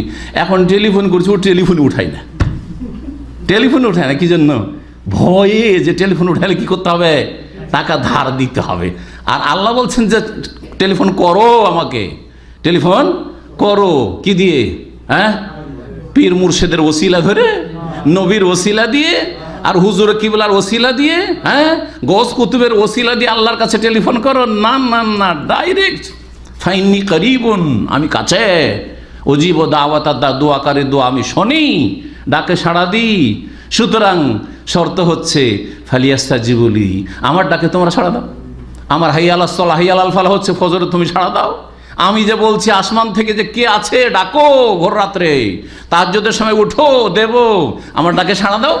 ওয়ালি উমেনু, ইমানটা ঠিক করো, শিরক মুক্ত হও, বিদাত মুক্ত হও, কুফরি মুক্ত হও, মুনাফিকি মুক্ত হও, এই পেট পূজা মুক্ত হও, আখিরাত মুখী হও। জি, এগুলো হচ্ছে ইমান, এ হচ্ছে আল্লাহর ডাকে সাড়া দেওয়া। সম্মানিত ভাতৃমণ্ডলী, অনেকগুলি দোয়া রয়েছে আল্লাহর কাছে রেজেক চাওয়ার জন্য। সেই দোয়াগুলি, বিশেষ করে যেগুলি দোয়ায় মাসুরা, মানে কোরআন সুন্নায় বর্ণিত। দোয়ায় মাসুরার অর্থ শিখে নেন, কারণ শিখিয়ে শিখিয়ে এতদিন ধরে শিখাচ্ছি, কিন্তু মানুষের সংশোধন হচ্ছে না। মানুষের যে কোন স্বভাবের আল্লাহ জানে। 20 বছর ধরে শুধু দাম্মামি, আর তার আগেও আমি 4-5 বছর দাওয়াতি কাজ করেছি। আমি শুরু থেকে মানুষকে বলি আমার আলোচনা, দোয়ায় মাসুরা মানে হাদিস বা কোরআনে বর্ণিত আসার, যা বর্ণিত আল্লাহর পক্ষ থেকে বর্ণিত কোরআনে কারিমের দোয়া, আর না হলে নবী মুহাম্মদ রাসূলুল্লাহ সাল্লাল্লাহু আলাইহি ওয়াসাল্লামের হাদিসে বর্ণিত দোয়া হচ্ছে দোয়ায়ে কি মাসুরা। কিন্তু আমাদেরকে বেদাতি সমাজ শিখিয়ে দিয়েছে দোয়ায়ে মাসুরা মানে দুনিয়াতে একটি দোয়া আছে, কি? আল্লাহুম্মা ইন্নী যালামতু নাফসি যুলমান কাসীরা ওয়া লা ইয়াগফিরু যুনুবা ইল্লা আনতা ফাগফির মাগফিরাতাম মিন ইনদিকা ওয়ারহামনি ইন্নাকা আনতাল গাফুরুর রহিম। এইটা দোয়ায়ে মাসুরা। আল্লাহুম্মা ইন্নী আউযু বিকা মিন আযাবিল কবরে, শিখলাম না, জানলাম না, সারা জীবন নামাজ পড়লাম, এই দোয়া থেকে বঞ্চিত হতভাগা। রব্বানা আতিনা ফিদ দুনিয়া হাসানা ওয়া ফিল আখিরাতি হাসানা ওয়া কিনা আযাবান্নার। নবী মুহাম্মদ সাল্লাল্লাহু আলাইহি ওয়াসাল্লামের সাহাবায়ে কেরাম নবী সাল্লাল্লাহু আলাইহি ওয়াসাল্লাম পড়তে বলেছেন এটা। এই তাশাহুদের শেষে পড়েন এই দোয়াগুলি। এছাড়াও যে কোনো কোরআন এবং হাদিসের দোয়া পড়েন, আপনি যেই বিষয়ের ওপর আপনি দোয়া চাইতে চান সেই বিষয়ের দোয়াগুলি আপনি চয়ন করেন এবং পড়েন। এ হচ্ছে দোয়ায়ে মাসুরা। সুতরাং এই যে মগজে একটা করে একটু ধাক্কা নক করছি আপনাদেরকে, বা ধাক্কা দিচ্ছি যে জবানটা ঠিক করেন। দোয়ায়ে মাসুরা মানে কোরআন এবং হাদিসের দোয়া। সুতরাং আর বলবেন না যে দোয়ায়ে মাসুরা আল্লাহুম্মা ইন্নী যালামতু নাফসি। হ্যাঁ, সবগুলি কোরআন হাদিসের দোয়া হচ্ছে দোয়ায়ে মাসুরা। জি, এইরকমই কবরকে মাজার বলবেন না। জি হ্যাঁ, নবী সাল্লাল্লাহু আলাইহি ওয়াসাল্লামের কবরকে রওজায়ে পাক বলবেন না। বোঝা গেছে কি না? জি, সম্মিলিত হ্যাঁ দোয়া করছেন, বেদাতি দোয়া করছেন, নামাজ থেকে সালাম ফেরার পরে আর মোনাজাত বলবেন না। এগুলো সব বেদাতি কথা। মোনাজাত মানে চুপি সারে আল্লাহর সাথে কথা বলা, সেটা নামাজের ভিতরে হয়। সুতরাং এইরকম যে কত সংশোধন আকীদা আমলের আমাদের দরকার আছে, আল্লাহ রাব্বুল আলামিন আমাদের সংশোধন করার তৌফিক দান করেন। দোয়ার সাথে সাথে আল্লাহকে ভয় করুন, পাপ থেকে বাঁচবেন, দেখবেন যে আল্লাহ রাব্বুল রাস্তা খুলে দিয়েছেন, রাস্তা খুলে দেবেন। এই মর্মে অনেক দলিল রয়েছে কোরআন সুন্নাতে। তবে সূরা তালাকের 2 নম্বর এবং 3 নম্বর আয়াত, এই আয়াতগুলি পড়বেন। মহান আল্লাহ বলছেন ওমান ইয়াত্তাকিল্লাহা ইয়াজআল লাহু মাখরাজা, যে আল্লাহকে ভয় করবে তার জন্য আল্লাহ কি করবেন? মাখরাজ মানে এক্সিট, মাখরাজ লেখা থাকে না, ইংলিশে এক্সিট আর আরবিতে মাখরাজ লেখা থাকে, দেখবেন। হ্যাঁ, থাকে না? থাকে না? প্লেনেও আছে, তারপরে বিভিন্ন জায়গায় হাসপাতালে বা কোথাও গেলে কোনো অফিস আদালত দেখেন মাখরাজ, এক্সিট, এক্সিট, জি মাখরাজ। আল্লাহ বলছেন মাখরাজ বের করে দেবো, এক্সিট মানে বালা মুসিবত থেকে মুক্ত হওয়ার ব্যবস্থা করে দেবো, তোমার রুজিকের ব্যবস্থা করে দেবো, তোমার যা প্রয়োজন তোমার জন্য রাস্তা খুলে দেবো। মাখরাজ, রাস্তা তোমার জন্য খুলে দেবো কখন? অমাইয়াত্তাকিল্লাহ, আল্লাহকে ভয় করলে। আল্লাহর ভয়ে পাপাচার থেকে বেঁচে থাকুন, আল্লাহর ভয়ে আল্লাহর হুকুমগুলি পালন করুন, ফরজ অজেবগুলি আদায় করুন, সুন্নত নফলে বেশি বেশি অংশ নেন, হারাম নাজায়েজ আর অপছন্দনীয় মাকরুহাত থেকে বেঁচে থাকুন। এই হচ্ছে তাকওয়া। ওয়ারযুকুহু মিন হাইসু লা ইয়াহতাসিব, এবং এমন এমন জায়গা থেকে আল্লাহ রিজিক দেবেন যে কল্পনা করতে পারেনি। আপনি ভাবতে পারেনি যেখানে রিজিক হয়ে যাবে, ভাবতেও পারেনি যে এখান থেকে আমার রোজগার ব্যবস্থা। আপনি ভাবছেন যে দেশে তো এমনি ক্রাইসিস, দেশে তো অভাবের শেষ নাই, আর ওখানে গিয়ে কেমন করে রিজিক হবে? দেখা গেছে দেশে গিয়েই সুখী আপনি। সুতরাং পেরেশান কখনো হবেন না। ওয়ারযুকু মিন হাইসু লা ইয়াহতাসিব। আর এক হুকুম হচ্ছে ওমাইয়াতাওয়াক্কাল আলাল্লাহি ফাহুয়া হাসবুহু, আল্লাহর উপর যারা আস্থা ভরসা করবে আল্লাহ তার জন্য বা তাদের জন্য যথেষ্ট হয়ে যাবে। যথেষ্ট, আল্লাহ যার জন্য যথেষ্ট, কোনো চিন্তা আছে? এটা মুখে বললে হবে? নবী মুহাম্মদ সাল্লাল্লাহু আলাইহি সাল্লামকে আল্লাহ রাব্বুল আলামিন প্রথম দিকে এই আয়াতটা নাজেল হয়নি ততদিন পর্যন্ত নবী সাল্লাল্লাহু আলাইহি সাল্লামের কাছে সাহাবীরা এসে অফার করতেন, ইয়া রাসূলুল্লাহ, মদিনায় প্রথম হিজরত করে এসেছেন, দুশমন অনেক, মক্কার কাফের দুশমন, আর মদিনার চারিদিকে কাফের দুশমন, আবার মদিনার ভিতরে মুনাফিক দুশমন আছে এক দল, আর মদিনার মধ্যে ইহুদি দুশমন 3টে বংশ আছে, দুশমনের অভাব আছে। নবী করিম সাল্লাল্লাহু আলাইহি সাল্লাম এত বড় ব্যক্তিত্ব, সাহাবীরা এমনি থেকে চলে আসতেন দৌড় দিয়ে, যে ইয়া রাসূলুল্লাহ, আজকের রাত্রে আপনার জন্য আমি পাহারা দেব, মানে সিকিউরিটির কাজ করব, আপনি ঘুমান আর আপনার বাড়ির চারিদিকে আমি ঘুরছি। এরকম বেশ কিছু রেওয়ায়াত পাওয়া যায়, হাদিস পাওয়া যায়। তারপরে কোরআনে একটি আয়াত নাজিল হলো, ইয়া আইয়ুহান নবী হাসবুকাল্লাহ, ইয়া আইয়ুহান নবী, হে নবী, হাসবুকাল্লাহ, আল্লাহ তোমার জন্য যথেষ্ট। যেমনই এই আয়াতটা নাজেল হয়েছে, নবী করিম সাল্লাল্লাহু আলাইহি সাল্লাম ওই লোকটিকে, যেই লোকটি পাহারা দিতে এসেছিল সেই দিন, তাকে বলেন যে দেখো আল্লাহ বলেছেন যে হাসবুক আল্লাহ, সুতরাং তুমি চলে যাও, আর আমার জন্য পাহারা দিতে হবে না, আমার সিকিউরিটি দরকার নেই। জি হ্যাঁ, আল্লাহ এখানে কি বলছেন? ওই শব্দটা আছে কি নেই? ওমাইয়াতাওয়াক্কাল আলাল্লাহি ফাহুয়া হাসবুহু, যে আল্লাহর ভরসা করবে আল্লাহ তার জন্য হাসবুহু, যথেষ্ট হবে। নবীকে বলছেন হাসবুক আল্লাহ। হাসবুক আল্লাহ বলাতে নবী সাল্লাল্লাহু আলাইহি ওয়াসাল্লাম সিকিউরিটিকে বাদ দিলেন, যে কেউ আসবে না আমার বাড়ির পাহারা দিতে, কেউ আসবে না আমার কাছে পাহারা দিতে, আমি এমনিতেই ঘুমাবো, কারণ আল্লাহ আমার জন্য যথেষ্ট। এই কথা আল্লাহ কোরআনে কেন বলে দিয়েছেন, এবং সাদাকাল্লাহ, আল্লাহর কথা সত্য, আল্লাহর কথায় কোনো রকমের অবাস্তবের কিছু নেই। সম্মানিত ভাতের মণ্ডলী, তার সাথে সাথে মনে রাখবেন যে সমস্ত রকমের পাপ থেকে বেঁচে থাকবেন, কারণ আজকাল যে আর্থিক সংকট বা বালা মুসিবত বা অসুখ বিসুখ বা ধরেন পারিবারিক অশান্তি, স্বামী স্ত্রীতে ঝগড়া বিবাদ বা ছেলে মেয়েদের সাথে অশান্তি বা বাপ মায়ের সাথে অশান্তি, হতে পারে যে আপনাদের গুনার কারণে, নিশ্চিত গুনার কারণে। যেই গুনাহগুলি হচ্ছে কিন্তু আমরা ভ্রুক্ষেপ করছি না, পরোয়া করছি না। সুতরাং এই গুনাহগুলো থেকে মুক্ত হতে হবে, আর যখন গুনাহ থেকে মুক্ত হবেন তো বরকত আসবে আপনার জীবনে, আর আপনার সংকট বা বিপদ আপদ দূর হবে। যেমন কোরআনে কারিমে মহান আল্লাহ ইরশাদ করেছে, ওয়ালাউ আন্না আহলাল কুরআন আমানু ওয়াত্তাকাউ লাফাতাহনা আলাইহিম বারাকাতিম মিনাস সামাই ওয়াল আরদ।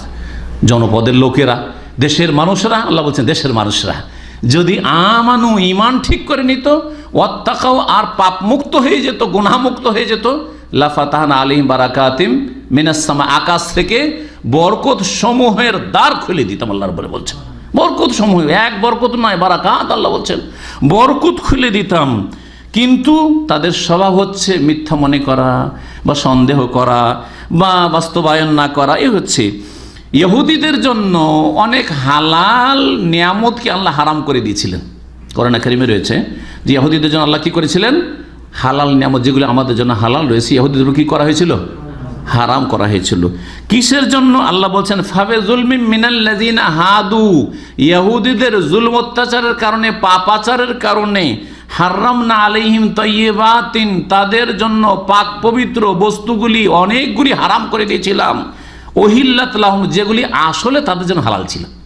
আসলে তাদের জন্য কি ছিল? হালাল ছিল, কিন্তু তাদের বদমাইশির জন্য, তাদের জুলম অত্যাচারের জন্য, তাদের আল্লাহর হক মানুষের হক নষ্ট করার কারণে তাদের ওপর বহু হালাল তয়্যিবাত পাক পবিত্রগুলি হারাম করে দিয়েছিলাম। অবিসাদ্দিহিম আন সাবিলিল্লাহি কাসীরা, আর আল্লাহ রাস্তায় তারা বাধা প্রদান করত। ওয়া আখযাহিম, তারা সুদখোর ছিল। আজকে মুসলিমরা কাফেরদের মতোই সুদ খাচ্ছে, মুসলিমরা কাফেরদের মতোই সুদি ব্যাংক ছাড়া মনে করছে চলতে পারবে না। সুদি ব্যাংক ছাড়া তাদের না দেশ আছে, না তাদের সমাজ আছে, না তাদের আদান প্রদান আছে। সুদি কারবার, সুদ খাওয়ার শেষ নেই। আল্লাহুল মুস্তান। আল্লাহ বলছেন যে ইহুদিদের নিয়ামত কেড়ে নিয়েছিলাম, হারাম করে দিয়েছিলাম, এগুলিকে কি জন্য? ওয়াকজেহিমের রাবা, তাদের সুদখোর হওয়ার কারণে। অথচ তাদেরকে নিষেধ করা হয়েছিল ওয়াকলেহিম আমওয়ালান নাস বিল বাতিল, আর মানুষের টাকা পয়সা বেঈমানি করত, আত্মসাৎ করত, ঘুষখোর হয়ে গেছিল, ঘুষ খেত। সেজন্য আল্লাহ রাব্বুল আলামিন তাদের উপর এসব কিছু হারাম করে দিয়েছিলেন।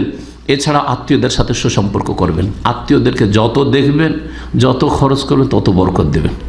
নবী সাল্লাল্লাহু আলাইহি ওয়াসাল্লাম আনফিক ইউনফিকুল্লাহু আলাইক, তুমি খরচ করো, হ্যাঁ, তোমার স্ত্রী, তোমার ছেলে মেয়ে, তার সাথে এটা বলতে হয় না আজকাল। স্ত্রী আর ছেলে মেয়ের খরচের জন্য বলা লাগে না। তোমার বাপ মা, তোমার ভাই বোন, তোমার আত্মীয় স্বজন, তোমার খালা ফুফু, এতিম বিধবা, অথবা তাদের প্রয়োজন রয়েছে, যে কেউ হোক না কেন, খরচ করেন আল্লাহর রাস্তায়, দিনের কাজে, দাওয়াতের কাজে, ইসলামকে শক্তিশালী করার জন্য, মানুষের হেদায়েতের জন্য। আনফে, খরচ করো, ইউনফিকিল্লাহু আলাইক, আল্লাহ তোমার উপর খরচ করবেন, আল্লাহ তোমার উপর খরচ করবেন। এসব কথা রাসূলুল্লাহ সাল্লাল্লাহু আলাইহি ওয়াসাল্লামের সহিহ হাদিসে রয়েছে। সুতরাং আত্মীয় স্বজনদের দেখাশোনা করবেন, তাতে রুজিতে বরকত হবে, আর তাতে বয়স বৃদ্ধি হবে, সহিহ বুখারী হাদিসে রয়েছে। এর সাথে সাথেই আলোচনা শেষ করছি। মনে রাখবেন যে আল্লাহ রাব্বুল আলামিন যা কিছু দিয়েছেন তাতে কল্যাণ রয়েছে, সুতরাং তাতে সন্তুষ্ট থাকার চেষ্টা করবেন। আর মনে করবেন যে এটা আমার অনেক বড় নিয়ামত, আমার চাইতে নিচে অনেকই আছে। তো আল্লাহ রাব্বুল আলামিন যেন আমাদেরকে নেক আমলে তৌফিক দান করেন, এবং আল্লাহ রাব্বুল আলামিন যেন তার এই নিয়ামতকে নেকির কাজে, তার সন্তুষ্টির কাজে, তাকে রাজি করার ক্ষেত্রে ব্যয় করার, ক্ষয় করার তৌফিক দান করেন। জীবনটাকে যেন আল্লাহ রাব্বুল আলামিন আমাদের সার্থক করেন। আল্লাহ রাব্বুল আলামিন যেন আমাদের রিজিকে বরকত দান করবেন। যতদিন দুনিয়া আল্লাহ রাখবেন, সহি সালামত রাখেন এবং রিজিকে বরকত দান করেন।